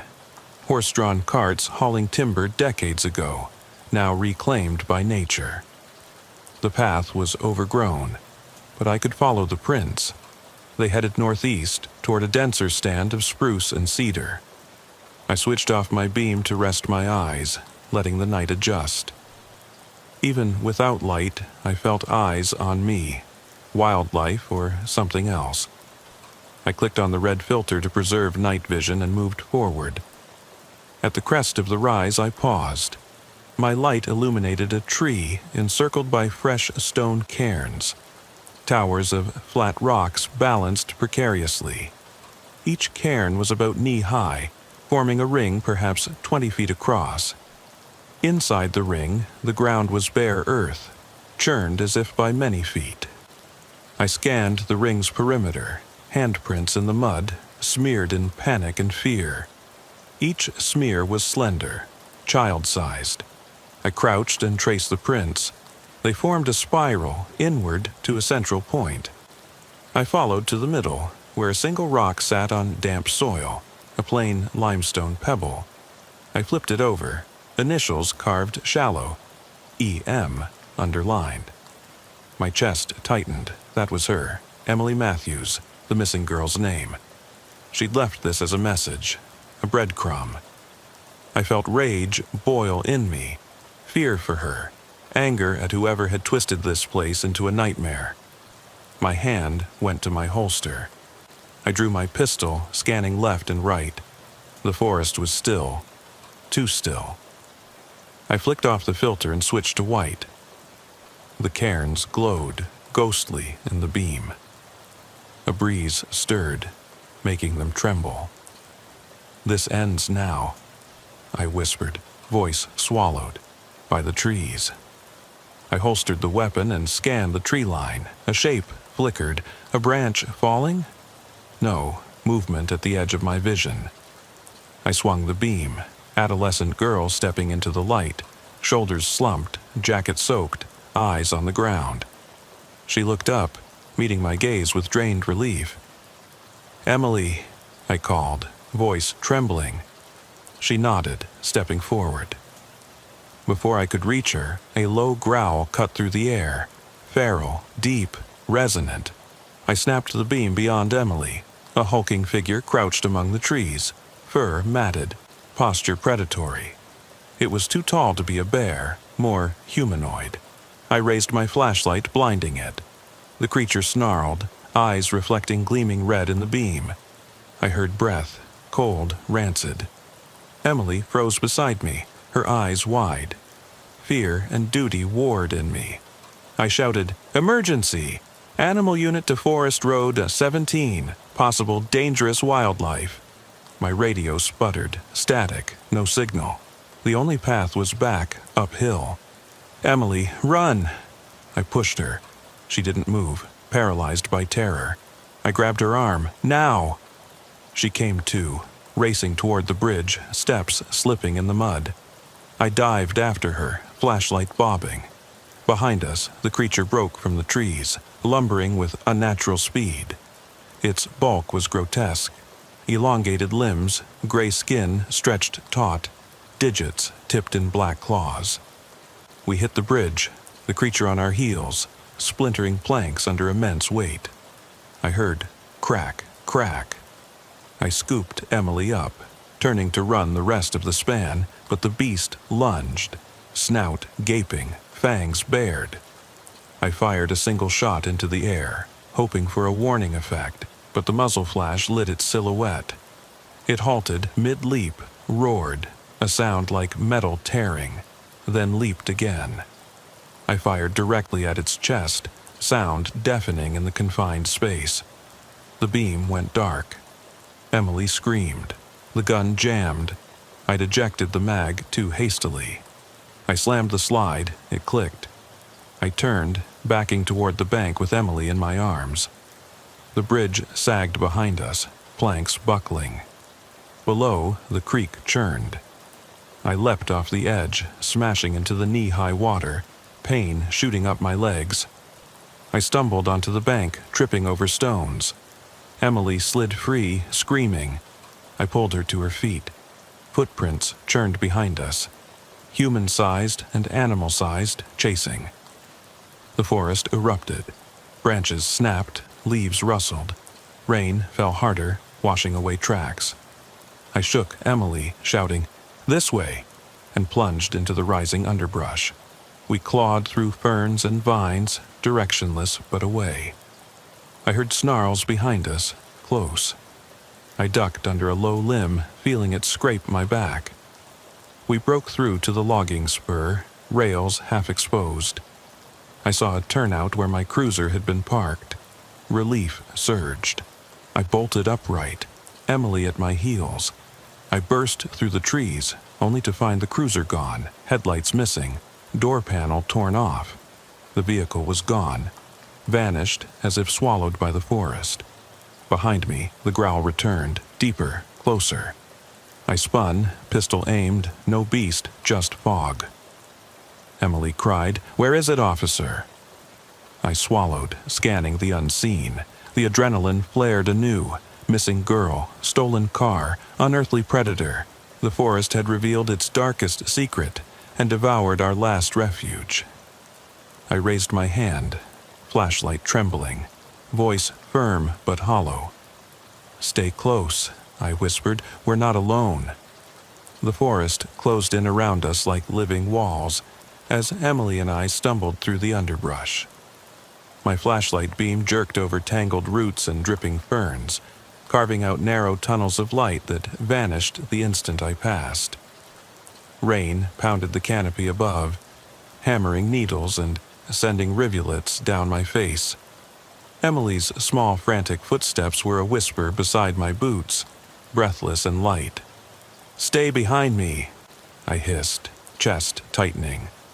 My pistol felt slick in my right hand, the barrel still warm from the shot I'd fired on the bridge. Behind me, the growls had faded, or merged into the storm, but I didn't trust the silence. Every snapped twig, every hush between raindrops sounded like something ready to pounce. We reached the old logging spur where the rails ran half buried beneath decades of leaves. The ground sloped upward toward the road, a steep bank of mud and roots. I hauled Emily forward, gripping her arm and pulling her up. She slipped once, cried out, but I caught her elbow and dragged her upright. We crested the bank and paused on the edge of the gravel road. Dark, empty. The yellow center line half erased by pooled water. No cruiser, no headlights. Just black ribbons stretching both directions into the storm. Panic flared in my chest, hot and sharp. "We need to find shelter," I said, voice low. "Do you remember where the cabins were?" Emily nodded, face ghostly in the flashlight's glare. "That way," she whispered, pointing back the way we'd come, toward the deeper trees. I swallowed. The cabins were isolated, but they were structures. Walls and roofs that might hold. I switched off the flashlight and reached for the radio. No signal. Every attempt was met with static. I clipped it back to my vest and led Emily back down the muddy slope. The tracks of our flight were gone already, washed by rain and trudged over by who knew what creature. As we plunged into the forest again, a low rumble rolled through the trees, like distant thunder, but steadier. My skin pricked. That sound had come before, the creature's footfalls. Ferns whipped against my legs as I sprinted, pulling Emily by the wrist. Roots snagged my boot, and I went down with a cry, sliding on slick moss. Emily crashed into my back. We landed together in a spray of leaves. I scrambled up, heart pounding, and flicked on the flashlight. Light caught on something metallic half buried in the mud, the trigger guard of a pistol. My service weapon. I whispered a curse and looked up, branches overhead parting to show a sheet of steel-gray sky, rain streaming through. We were deeper in the forest now, at least 600 yards from the creek. Emily whimpered. I knelt beside her, shining the beam across her face. "Are you hurt?" She shook her head but sniffled. I jerked up. "Come on." I grabbed her hand and wove through the trees, following a faint path that I'd noticed near the creek. Deer trail, maybe. It led upward, toward a higher ridge. If I could get us above the water, maybe we'd see lights from a road or the cabin's windows. We jogged, branches slapping our faces. The forest floor tilted, rocky outcrops replacing mud. My lungs burned. I kept my eyes on Emily's back, making sure she kept pace. Then I heard it. A soft sob behind me. I spun, flashlight carving a cone of light. Emily had stopped, hovering next to a cluster of rocks. She pointed. On a boulder was scrawled a message in mud. "You can't leave." Underneath, a single handprint, large, adult-sized, smeared. My throat went dry. I wiped the beam across the boulder. Scratches gouged the stone deeper, like claws. The words felt like a verdict, a trap sprung.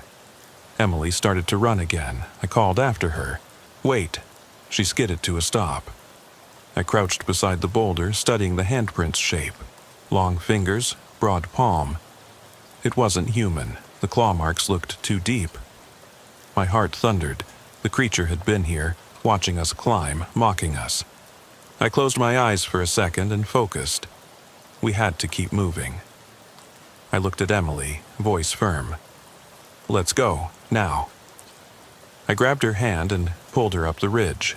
The path leveled at the top, opening onto a small clearing that I recognized, the foundation of an old foreman's shack. walls long fallen, only stone hearth and a few charred beams remaining. Inside, the hearth was a circle of stones. Inside it, ash and splintered wood. Fresh footprints led into the hearth, then out into the darkness beyond. I pressed my back against the crumbling hearth and held Emily close. Thunder boomed overhead. Raindrops thudded against the rocks. My flashlight beam swept the perimeter. Nothing but dark silhouettes of trees. I heard the snap of a branch to our right. Close. I raised the pistol, heart pounding in my throat. The beam found nothing. Only mist and shadow. But I felt eyes on us. Emily whimpered, head against my chest. I lowered the light to her, trying to reassure her. But then I realized the hearth's stones formed another ring. Tighter, newer. Someone had built it recently. Inside, charred sticks lay arranged like a ritual. My stomach lurched. This wasn't a hunting blind, it was a ceremonial site. Rain washed over us. I knelt and picked up one of the sticks, a piece of cedar, charred black at one end. I sniffed, smoke, wood, something sweet and unnatural. I realized, with a cold shock, this was a marker, like Reynolds' cairns, like Emily's initials carved in rock. Someone was guiding us, drawing us deeper. A low growl echoed closer. I yanked Emily behind the hearth stones, pressing her to the ground. I trained the flashlight on the entrance to the clearing. No movement, until a shape slithered behind a tree trunk. Tall, gangly, limbs long and spindly. Its head tilted at an impossible angle, eyes glowing orange. It clung to the trunk as if fused. My pistol felt weightless. I pressed it to the creature's chest as it stepped into view, the hairs on its arms bristling. It cackled, a gurgling bark that reverberated in my bones. Emily gasped behind me. I fired once, hitting it in the shoulder. It snarled, claws extended, and leapt at me. I rolled to the side, firing again, tearing through its arm. It screamed, an unearthly sound, and staggered backward into the woods. Its flesh smoked where the bullet struck. It vanished among the trees, gone as if it had never been. I stayed frozen, pistol smoking, until the echoes faded. Emily whimpered again, clutching my shirt. I checked her for injuries, none visible, but pale and trembling. I stood, brushing mud off my pant leg. I needed a plan. I covered Emily with my jacket, scanning the trees. The creature would regroup, of that I was certain. We needed true shelter, somewhere light and solid. The forsaken foreman's clearing was no place. I saw a shape beyond the hearth, a dark silhouette of a building roof beneath the treetops, one of the abandoned cabins. I pointed. "There," I said. "We head there, quietly." I grabbed Emily's hand. We slipped from the hearth clearing, keeping low, sticking to the ferns. My flashlight off now, heart hammering. We reached the cabin's side wall. The door was ajar. I shoved it open. Inside, pitch black but bone dry. I closed the door behind us and pressed Emily against the wall. I flipped off the flashlight until only the cabin's open windows let faint moonlight in.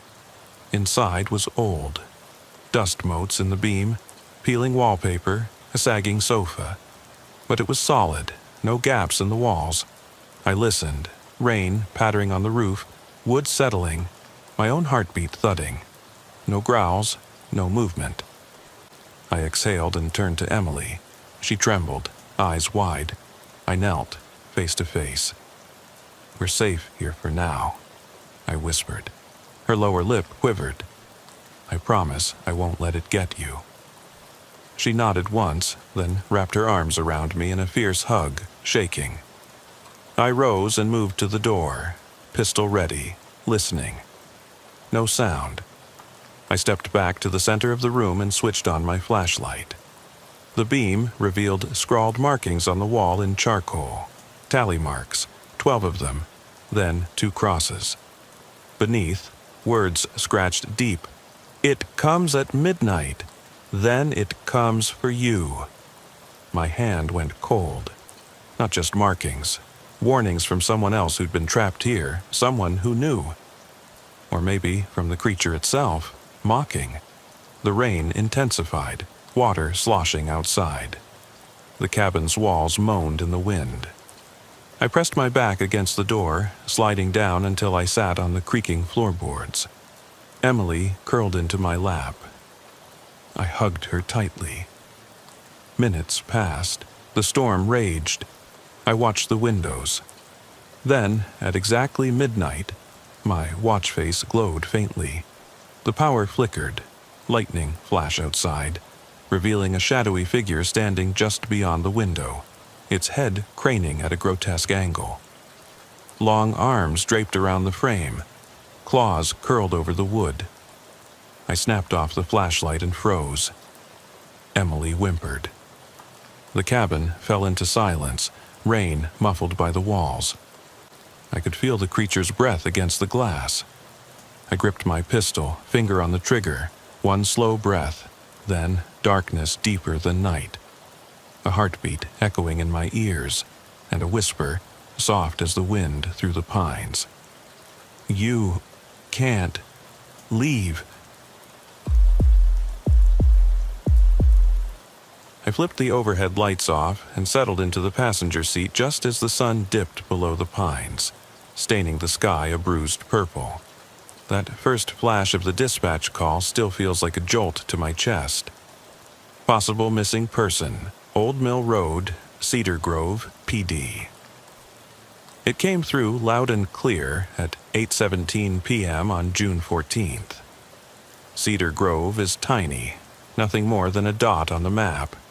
But when you're the only unit out that late, it's easy to feel like the last line of defense between civilization and whatever waits in those trees.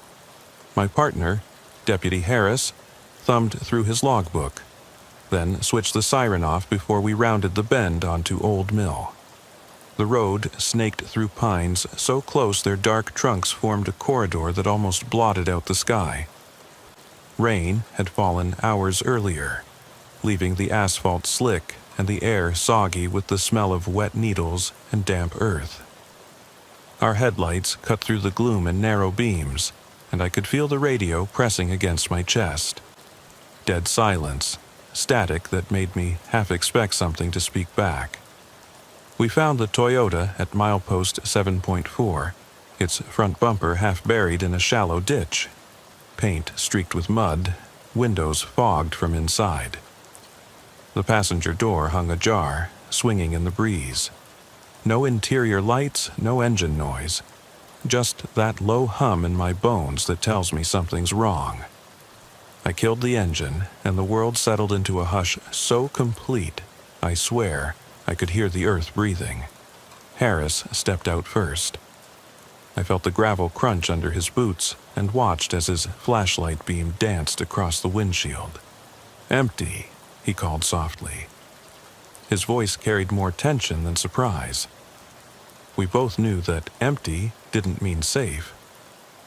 I eased my door open, the chill night air hitting me like a punch. My pulse kicked up. I should have been tired, but my senses sharpened the moment I hit the ground. The damp air hit my throat and nose with the scent of oil and old brake fluid. Inside the car, I found a half-opened bottle of water on the console and a child's stuffed raccoon tucked under the driver's seat. Its one plastic eye stared back, glossy and accusing. I cracked my knuckles, the ritual habit of an officer waiting to push past his own nerves. "Look for prints," I told Harris. He nodded, stepping in to scan for any sign of struggle, any clue that would tell us where to go next. We circled the car, flashlights tracing paths through damp grass and tangled underbrush. No footprints by the door, no scuff marks on the side panel, only the hum of the forest. The deeper we pressed into the pines, the louder our own breaths sounded. My mic, buttoned up on my vest, felt heavy. I tapped it twice. "Dispatch, Cedar Grove unit, on scene. No sign of subject. Request K9 and additional units for search perimeter. The reply should have come through. Instead, I got static so thick it felt like the forest itself had jammed our signal. I paused. The silence pressed down, the pines leaning in closer as if to listen. My heart thudded. "We stick together," I said. Harris's nod was a puff of breath in the flashlight beam. We dropped into a loose formation, sweeping left and right, eyes fixed on the ground. We'd been trained for missing person searches. Follow the trail, look for disturbances in foliage, listen for cries. My mind replayed the protocols. Check the area within a 100-meter radius, examine any points of entry to the woods, note anything out of place. 20 minutes in, I heard it. That ragged inhale, a quiet gasp. My head whipped toward the sound, and Harris did the same. We moved as one, boots crunching needles, every step sending little shockwaves of tension through my calves. The sound came again, closer now, a shaky breath, then a whimper. We followed it down a narrow ravine toward an overgrown cabin foundation that time had nearly reclaimed. Moss choked the stones. Tree roots coiled through cracks. Moonlight spilled over the broken threshold like a spotlight on a stage no one wanted to occupy. Inside that shell of wood and stone, the smell hit me first. Damp rot mixed with something faintly metallic. My flashlight swept across muddied footprints. 2 sets, one small, one larger. My throat tightened. I knelt, tracing the larger boot print with the tip of my glove. "She's been here," I breathed. Harris pointed his light to a corner where a figure huddled against the stones. Her eyes caught the beam, wide and vacant, like she'd forgotten how to blink. Thin, hollow-cheeked, early 50s, if I had to guess. She clutched a length of oxygen tubing to her nose, the tank strapped to her back like armor. The regulator valve clicked softly with each breath, slow but forced. My boots hesitated on the edge of the foundation. "Ma'am," I said gently. She flinched but didn't move. Her eyes darted between us, desperate, lost. "Where's the kid?" Harris asked, voice low but urgent. No answer. My pulse went haywire. I swept the beam over the shadows and saw him, curled against a fallen beam, his face buried in his arms. I crouched beside him. "Hey, bud," I said quietly. He flicked his head up, eyes red-rimmed and fearful. His chest heaved in spasms of silent sobs. I could see the tube leading to a smaller tank propped against a stone. It was off. He was starving for air. My training took over. I ripped off my vest and wrapped it around him as I slapped the regulator. Click. Air hissed in. He clutched the vest, drawing in a shuddering breath. Relief crashed through me so hard I almost dropped to my knees.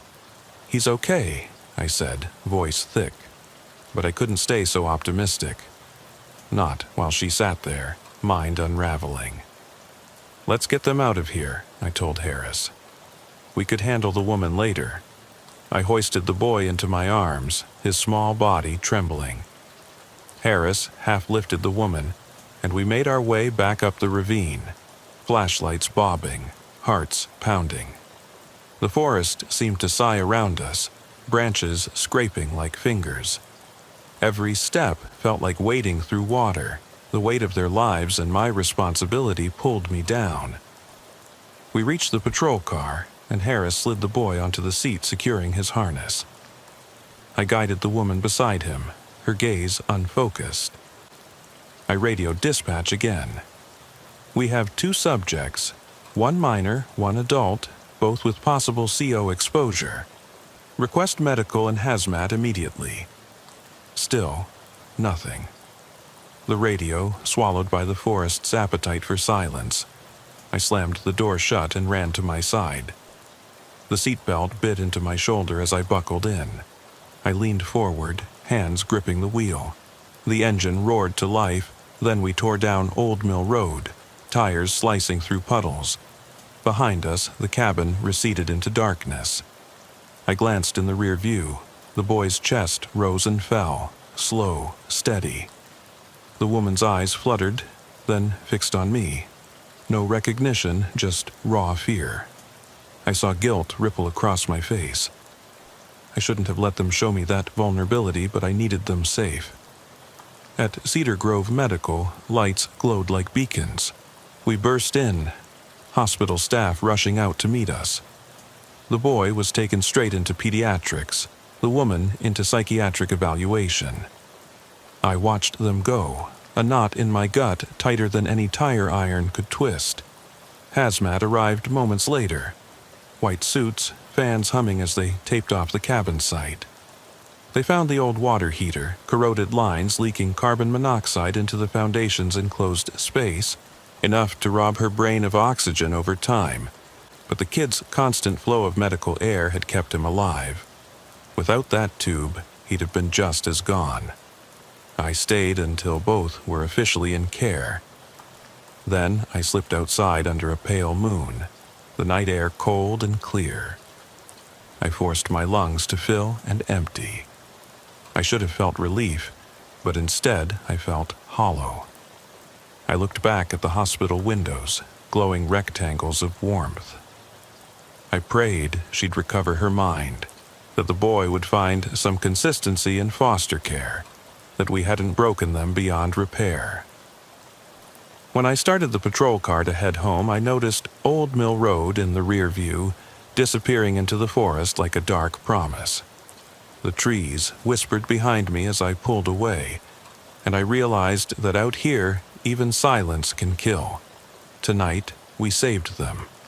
But I'll never shake the memory of that quiet cabin, the hiss of gas that stole a woman's mind and almost claimed a child's life. And I know that tomorrow, another call will come, another chance to fight the stillness, and maybe, just maybe, to save someone else before it's too late. The road back to the station was empty, but for the echo of my own thoughts.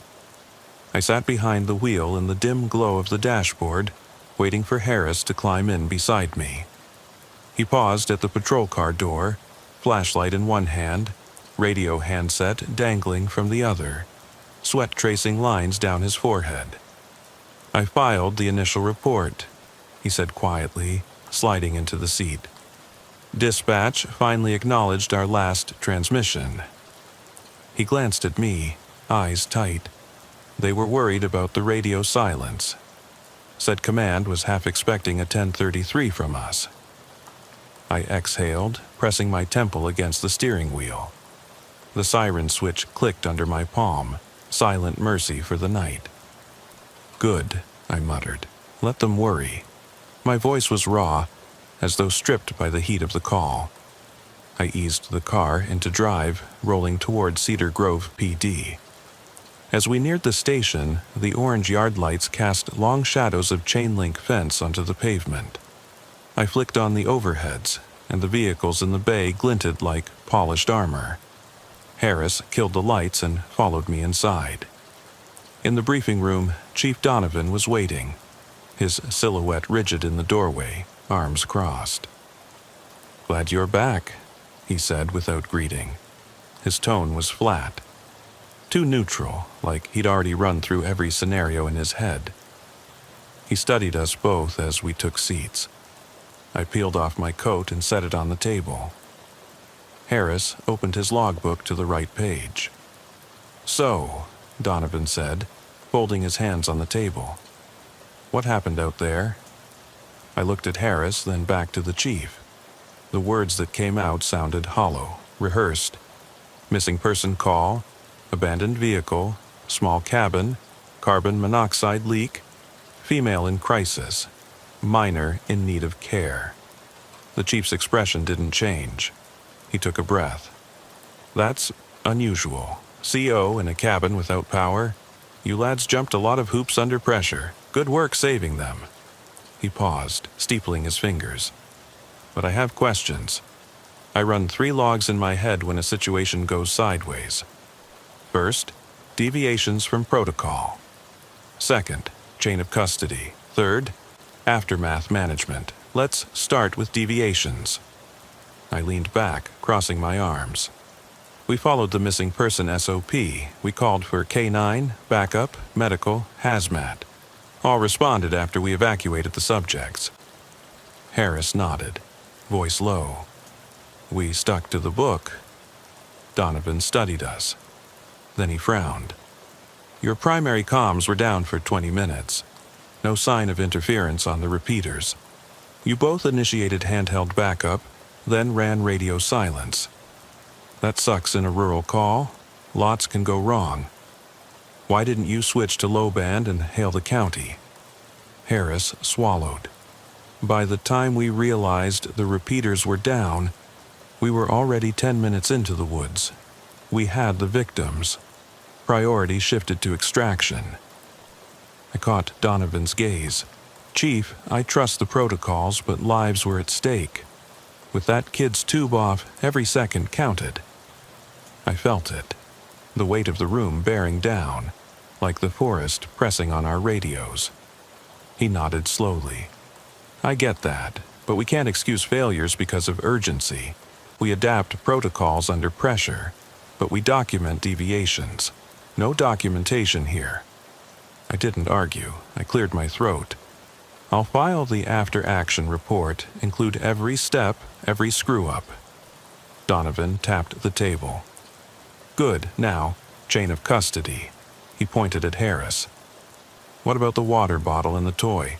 Standard evidence procedure says we secure potential evidence before moving subjects. Harris's head dipped. I forgot.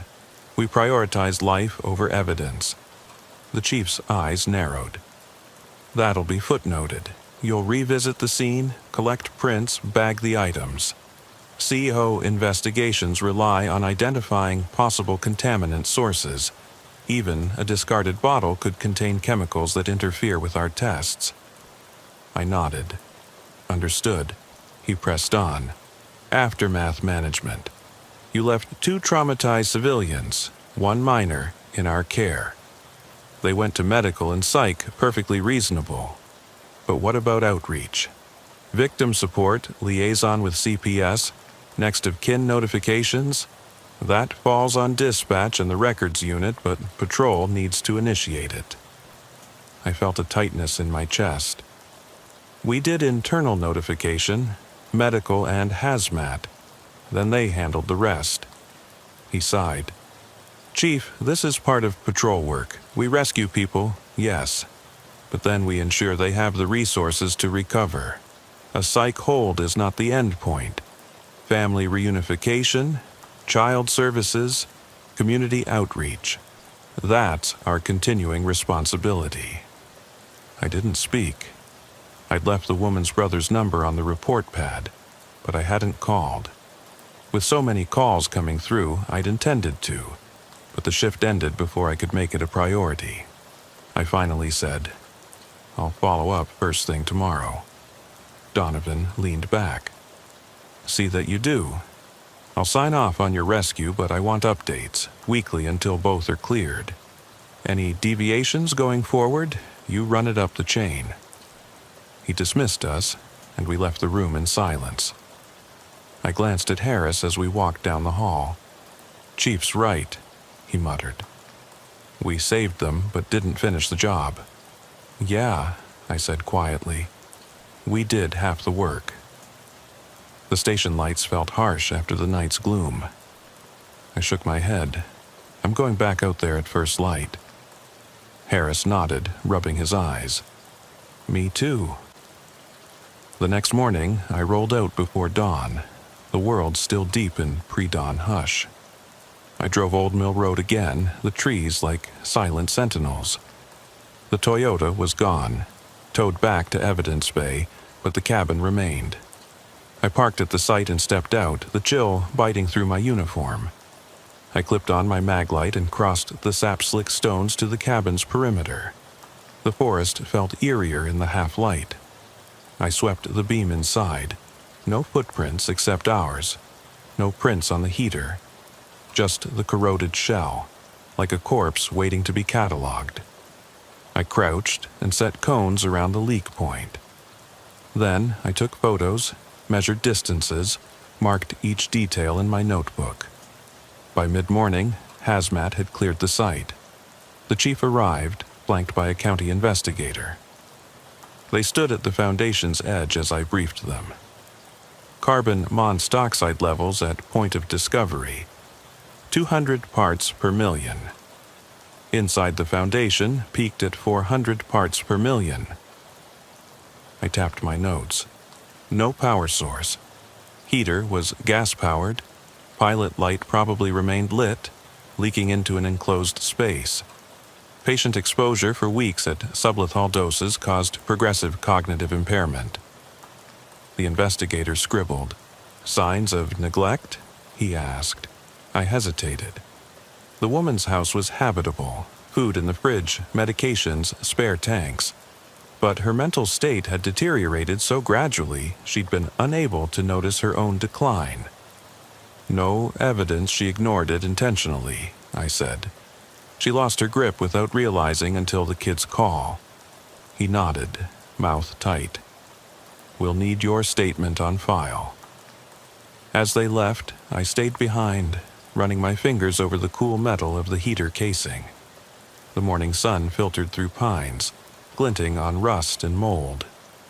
I inhaled, feeling the phantom sting of CO in my lungs. That afternoon, I drove to the hospital.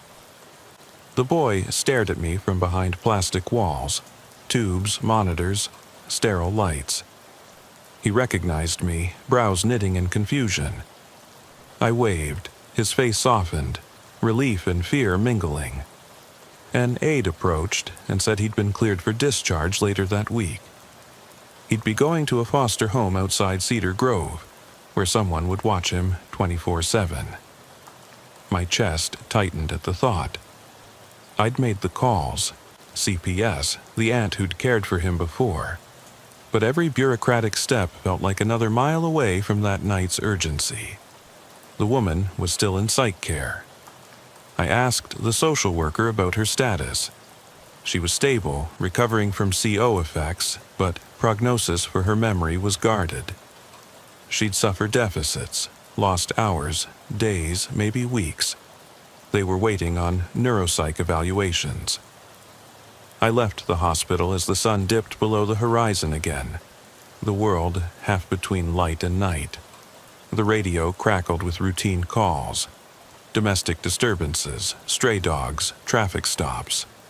I patched through, mind somewhere back in that cabin. When I got home, I couldn't sleep.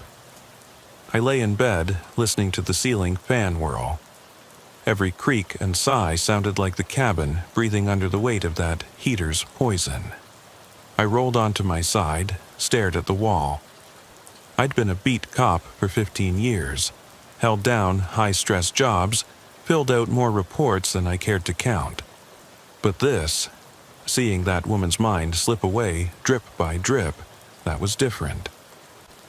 At 3:17 a.m., I sat up and grabbed my notebook. I scribbled details. Dispatch timeline, shift handover, protocol deviations, follow-up tasks. I wrote until the words blurred, until the shapes on the page melted into one long confession. The next morning, I filed the addendum. Documented every step, my failures, my successes, my plans. I requested assignment to the Victim Liaison Unit for the woman's case. They approved. Weeks passed. I visited the foster home once. The boy peeked out from behind the screen door, shy but steadier than before. He waved, then turned and ran inside after a toy. I left with a flyer for the local youth center and a promise to call again. I tried to visit the woman, but HIPAA and security clearances blocked me. I left a card with the psych ward. No response yet. The forest still calls me back. Old Mill Road beckons at the edge of every dispatch scan. I drive by sometimes, see the charms locals have hung on signposts, ribbons, small lanterns, driftwood prayer sticks. They tell the story better than words. a community haunted by what nearly went wrong. I know I did right, but I know I left too many steps undone. The weight of that cabin's secret lingers in my chest, a hollow I fill each morning with coffee and careful excuses. Tomorrow night I'll be on patrol again, radio in hand, flashlight charged. I'll answer the next call for help, and I'll remember. Silence can kill slower than a bullet, and out here every shadow holds a threat you can't see until you're breathing it in. I ease the patrol car back onto Old Mill Road just as the last glow of sunset drained from the sky. The dashboard clock read 19:03, and a low fog curled between the pines. I wasn't on an active call, just doing what I'd promised, following up, making sure no loose ends remained. But as the road stretched out before me, each headlight beam cut into that mist like a searchlight, pulling me back into that night. I reached the cabin site first. The foundation stones were cold to the touch, and the cones hazmat left still ringed the spot where the old heater had stood. I clicked on my maglite and swept its beam across the leaf-littered floor, my footprints, Harris's, the faint scuff marks of our hasty exit. Beyond them, only shadow. I crouched and ran gloved fingers along the stone edge, feeling the rough texture of lichen and moss, recalling the way that gas smell had slicked my sinuses. Carefully, I removed the cones and snapped photos from multiple angles, each rust-stained crack, every leaf swirling in the breeze. In my notebook, I jotted coordinates, weather conditions, 57 degrees Fahrenheit, 85% humidity, no wind, the heater serial number from the hazmat report. I pocketed the cones for evidence, then used crime scene tape from my trunk to recordon the spot. This time, chain of custody tags hung on each marker. Secured by D. Ramirez, Patrol Division, with date and time. Protocol finally followed. Darkness deepened as I retraced my path to the Toyota's parking spot. The car was gone, replaced by plain asphalt and the smell of creosote from fresh railroad ties nearby. I tapped through the reports, tow logs, hazmat logs, hospital intake sheets, all green-lit. I locked the tape and cones in my trunk, then headed for Cedar Grove PD to drop them off. Inside the station, the briefing room smelled of stale coffee and fluorescent bulbs. I laid out the cones, photos, and my notebook on the chief's desk. Donovan flipped through the pages, nodding curtly. "Better," he said, eyes on the timeline I'd drawn. "Documentation is solid. Next time, don't let it take weeks." I gave a tight smile. "Understood." He slid a file across. "Psych evaluation is back. Patient shows partial retrograde amnesia, about 7 days of memory loss around exposure peak. Motor skills intact, but emotional blunting. Risk of depression, PTSD." I closed the file and glanced at the cones. We saved her life, but not her memories. Donovan's gaze stayed fixed on mine. "That's the tragedy. But you did your job." I nodded, though the weight in my chest didn't lift. I packed up and left the station lobby just as a midnight storm rolled in. Wind rattling the windows, distant thunder echoing like gunshots in the dark. My next stop was Cedar Grove Medical. The boy's discharge time was 2,200 hours, but he wasn't ready. His oxygen saturation still dipped intermittently, so they kept him under observation. I sank into the plastic visitor chair, staring at wires and IV stands. The aide brought him in, propped on pillows, gripping a small action figure. His eyes brightened when he saw me, then dimmed with exhaustion. "How are you feeling?" I asked softly. He managed a small nod. An aide hovered. I asked him to step out. "Kiddo," I said, kneeling. "I'm working on finding you a home, someone good. You okay with that?" He glanced down, tracing the figure's seams. "Mommy?" he whispered. His voice cracked and my throat closed. "They're helping her," I said. Someday you can see her again, but for now, I got your back, okay?" He nodded and tucked the toy under his chin. I patted his shoulder, stood, and left a note with the nurse. "Continue pediatric observation until stable. Contact foster liaison with updates." 2 nights later, I drove to the address the woman's brother provided, a small ranch house 20 miles south.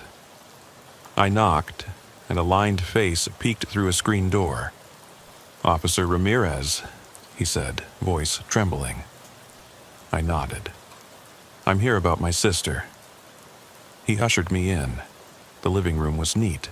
Framed family photos, a loaned wheelchair parked by the couch. "She's been here 2 days," he said. "The hospital dropped her off. She doesn't remember much." "She'll need support," I said.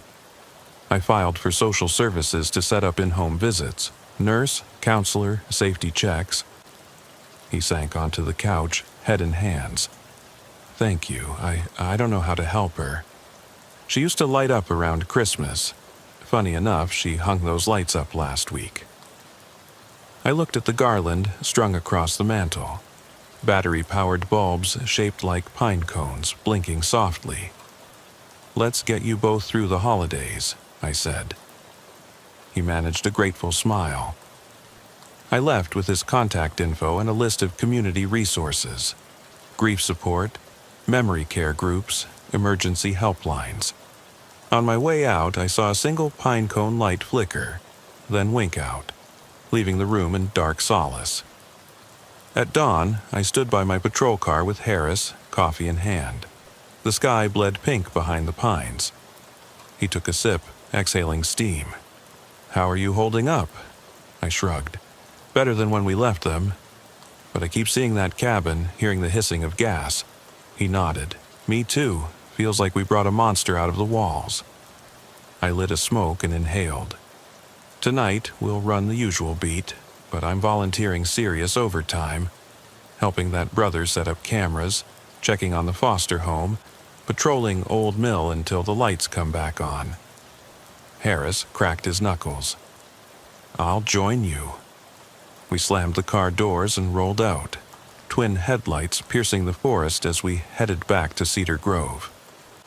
Each mile marker felt like a promise: vigilance, follow-through, never letting the hush of those pines catch another soul unawares.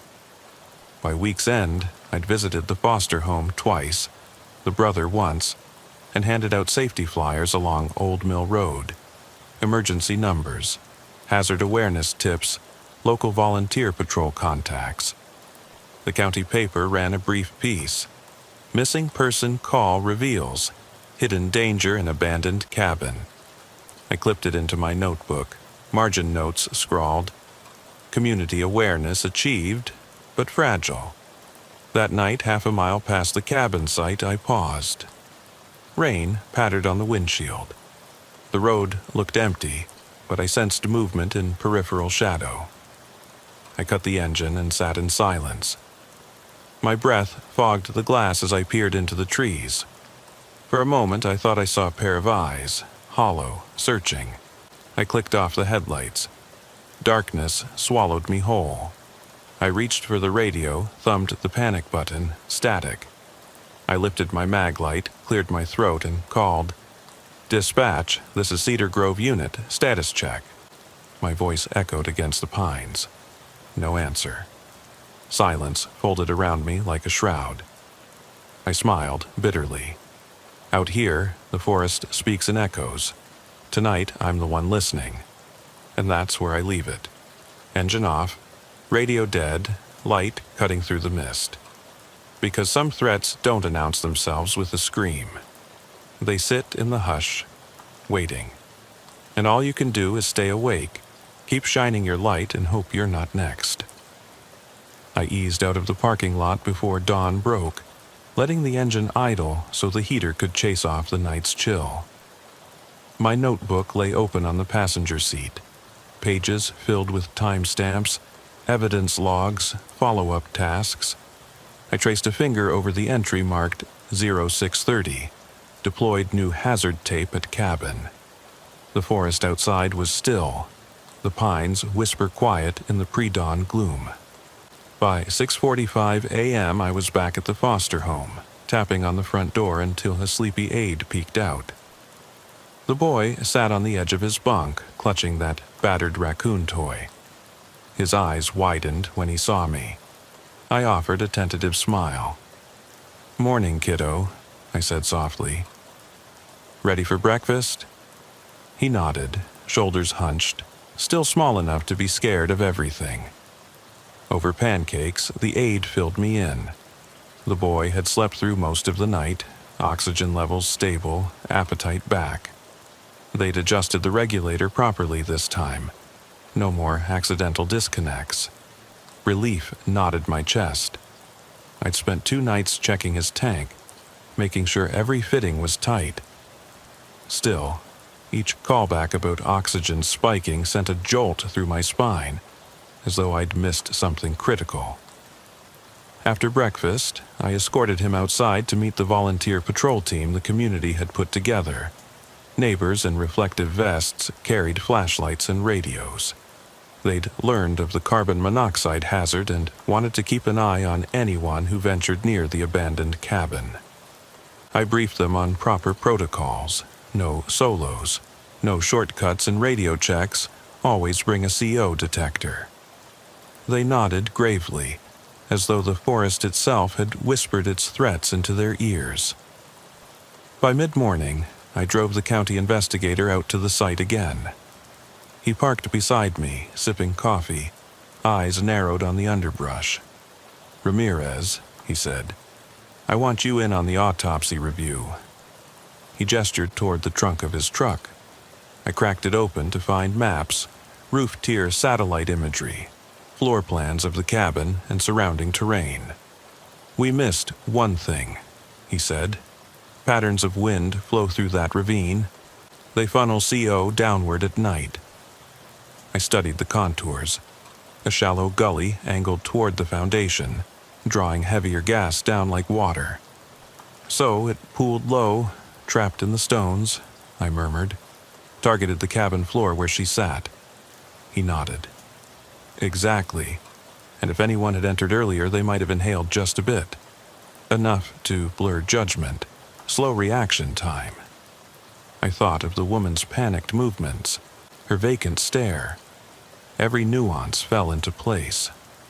We trekked into the ravine, scanning the gullies with a handheld detector. The needle climbed to 50 ppm in spots where morning dew pooled. Enough to cause headaches, forgetfulness, slow mental erosion. We mapped it all, dragging ribbon tape to mark danger zones. By noon, the county had posted warning signs, and a tech team moved in to blast ventilate the foundation. I left the investigator to oversee the technical work and drove toward the woman's brother's ranch once more. The day was bright now, sunlight dancing through new pine needles, birds calling like they'd never heard of poison or panic. I felt guilty for the contrast. Outside, life carried on. Inside that cabin, death whispered just below consciousness. The brother answered the door with weariness etched in his eyes. "Officer," he greeted, motioning me inside. I handed him another list. Mental health resources, support group contacts, veteran caregiver networks. He clutched the sheet like a lifeline. "I'm reaching out to neighbors," he said. "Planning a rider patrol at night. Want to make sure she doesn't wander." I nodded. "Might be good to get motion sensor lights around the perimeter too. Something that trips a spotlight when she moves." His face lit briefly. "I can do that." Inside, the house smelled of pine cleaner and fresh laundry. A string of tiny lanterns flickered on a mantel. He explained. "They shut the Christmas lights off on the cabin. This is the only light she recognizes." I lifted a small lantern. Its battery pack rattled. Keep these on a timer," I said. "Even when she sleeps, they'll come on and help orient her." He thanked me, wrists bent from worry. I gathered my things and stepped into the bright afternoon. I passed the tack shed where his horses munched hay, unbothered by human tragedies. I remembered how the boy had clung to me, how the woman's stare had haunted me. These people, vulnerable, fragile, depended on me to keep the forest's hush from closing over them again. Back at the station, I drafted the final follow-up report. I outlined every action, site remediation, foster care checks, family outreach, community patrols. The chief signed off late that evening, and for a moment I felt a weight lift. But then I saw the notation: continue monitoring until full cognitive recovery confirmed. I closed the file and stared at the ceiling of my office, fluorescence buzzing overhead. The silence felt too loud. I rose, gathered my coat and radio, and headed out for one last patrol. Night had fallen when I rolled onto Old Mill Road. Fog hugged the pavement. Tree shadows reached across my headlights. I traced the line where the hazard tape once fluttered. My breath caught in my throat. I clicked on a handheld CO detector, ready, like always, and stepped out onto the cold asphalt. The forest stood sentinel all around. I clicked my light on. In the beam, I thought I saw a figure step from behind a tree, a woman, gaunt, eyes vacant, clutching an oxygen tube. Then she vanished, dissolved into mist. My heart thundered. I raised the detector, 0. Just the night. I exhaled and clicked off the device. Slipped back into the car and closed the door, sealing the loneliness inside. As the engine purred to life, I realized the hush of those pines would never truly let go. I drove on, radio crackling with banalities. Stolen mail, a stray cat, a fender bender at the crossroads. I listened, tapped the mic, responded. The world moved forward. But out here, in the stretch of road where hazards lurk in silent pools of air, vigilance never ends. Tonight, I carry that burden willingly, because the forest remembers, and if I sleep, someone else might wake up trapped in its slow unspooling death. And I'll be there to listen for the breath, the whimper, the soft click of a regulator racing headlong into the dark. Please God, may I never be too late. I eased the patrol car onto the shoulder and killed. The engine, the hiss of idling exhaust, fading into the soft percussion of raindrops tapping the roof. A storm had rolled in just past midnight, sheets of rain lashing Old Mill Road in a blind roar, and lightning forks split the pines in brilliant white arcs. I leaned forward, hand on the radio mic, listening for the slightest hint of dispatch traffic, but at 0214 hours, all was silent. My breath came in shallow gusts, fogging the glass. I closed my eyes for a moment, imagining the way that cabin must look now. Waterlogged foundation stones slick with moss, the gully running like a shallow stream beside it. I saw the heater casing, barnacled with rust, and the faint swirl of carbon monoxide pooling in the low point, the invisible predator that had almost claimed a mother and child. Lightning blared again, and I snapped my head toward the sound of footsteps on gravel. My hand tightened on the mic. Cedar Grove unit, I whispered, voice low enough to slip under the thunder. Status check.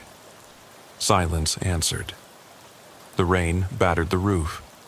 I stepped out into the downpour, boots splashing in puddles, and clicked on my maglite. The beam cut a narrow path through sheets of water. I followed the road back toward the cabin site, 200 meters in from the asphalt, where the old ravine cut into the forest floor like a scar. By the time I reached the hazard tape and cones, I was drenched, uniform plastered to my skin. I crouched beside one cone and checked the chain of custody tag, secured by D. Ramirez, June 21st, 1905. I tapped my glove against it. Protocol demanded I remove the tape only with a supervisor present, but lightning crackled overhead, and I felt a compulsive need to see if the danger remained. I unwrapped the yellow tape and pushed the cones aside, leaving them scattered in the mud.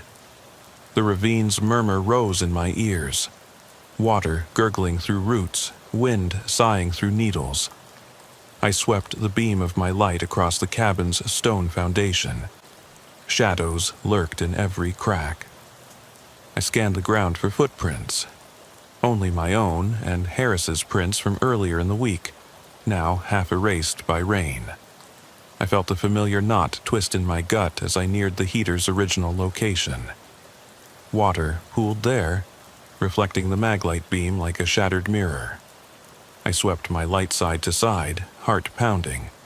The air smelled of wet dirt and fresh oxygen, no metallic tang. I drew in a deep breath. The CO detector clipped to my belt remained silent. I clicked it on. 0. Relief collided with frustration.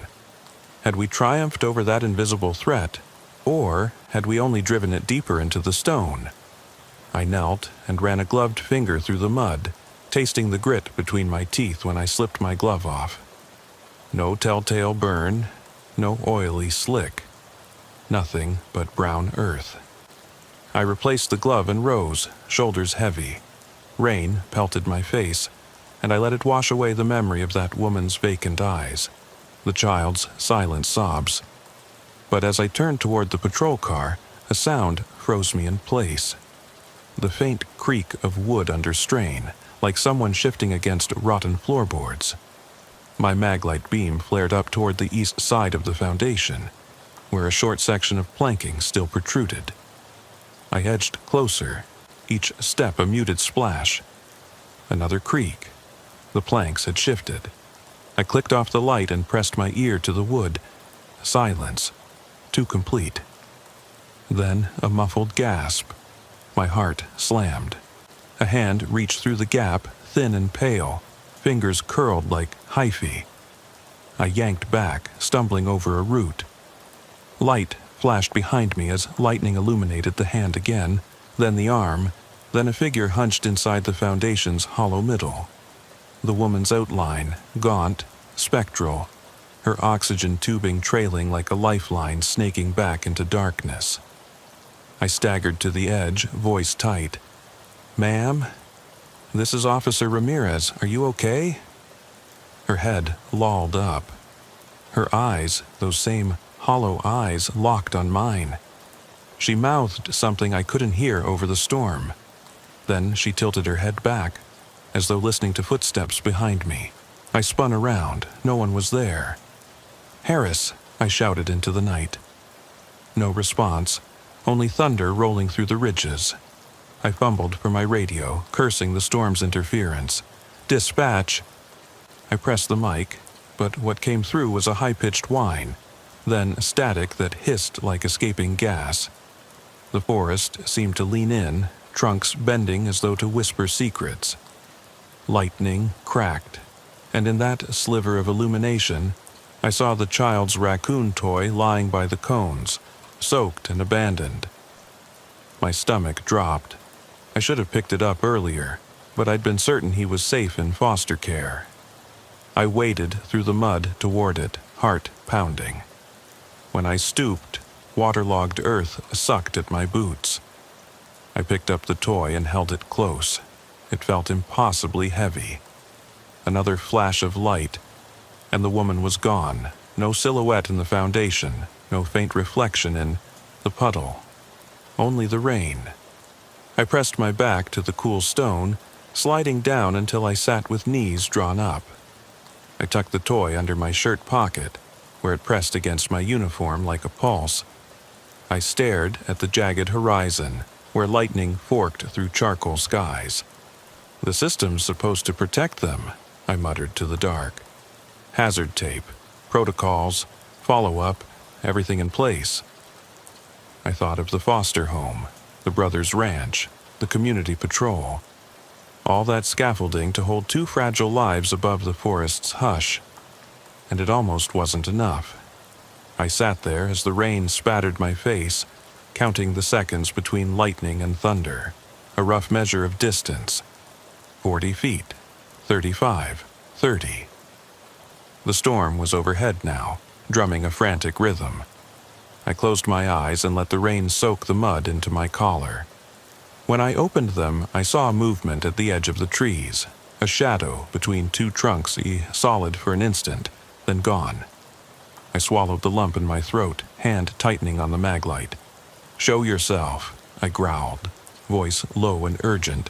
"This is law. This is order. Step into the light." Silence. Only rain and wind. Then a whisper. "Help me." My blood ran ice cold. The voice was hers, hoarse, wavering, fractured by emotion and something else I couldn't place. I fumbled for the radio again. Before I could speak, the radio crackled to life. "Dispatch at last." But the sound trailed off before I could answer. The whisper came again, right behind me. "Please." I spun around, maglite beams sweeping over soggy ferns and leaning pines. Nothing. The air felt impossibly still, as though I'd waded into a bubble where the storm paused its fury. My back pressed against the foundation stones, and I realized that something about this place had changed. That however thorough our remediation, however careful our follow-up, the hazard we'd contained had found a new host. I pressed the raccoon toy to my chest. "I'm here," I whispered into the dark, voice breaking. The storm rolled on, but the cabin foundation held its breath. For the first time, I understood that some threats aren't bound by physical barriers. Once the poison seeps into memory, into psyche, it takes root in the soul. And no tape, no sign, no protocol can ever fully hold it back. Lightning flashed again, and in that brief glare, I saw her standing at the threshold of the foundation, oxygen tubing dangling, eyes pleading. Then she was gone, swallowed by shadow. I rose slowly, boots heavy in the mud, and stepped back onto the asphalt. I glanced at my watch, 2:23.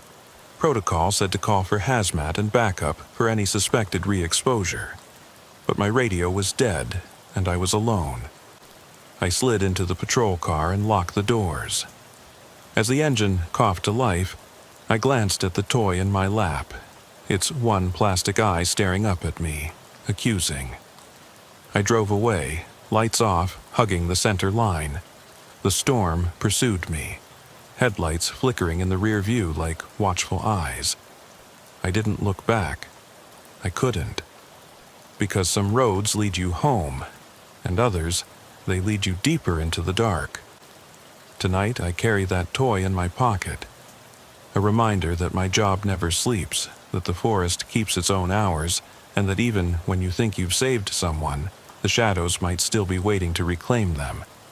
And me, because once you've heard the hush of that cabin foundation, you can never quite silence it in your own mind.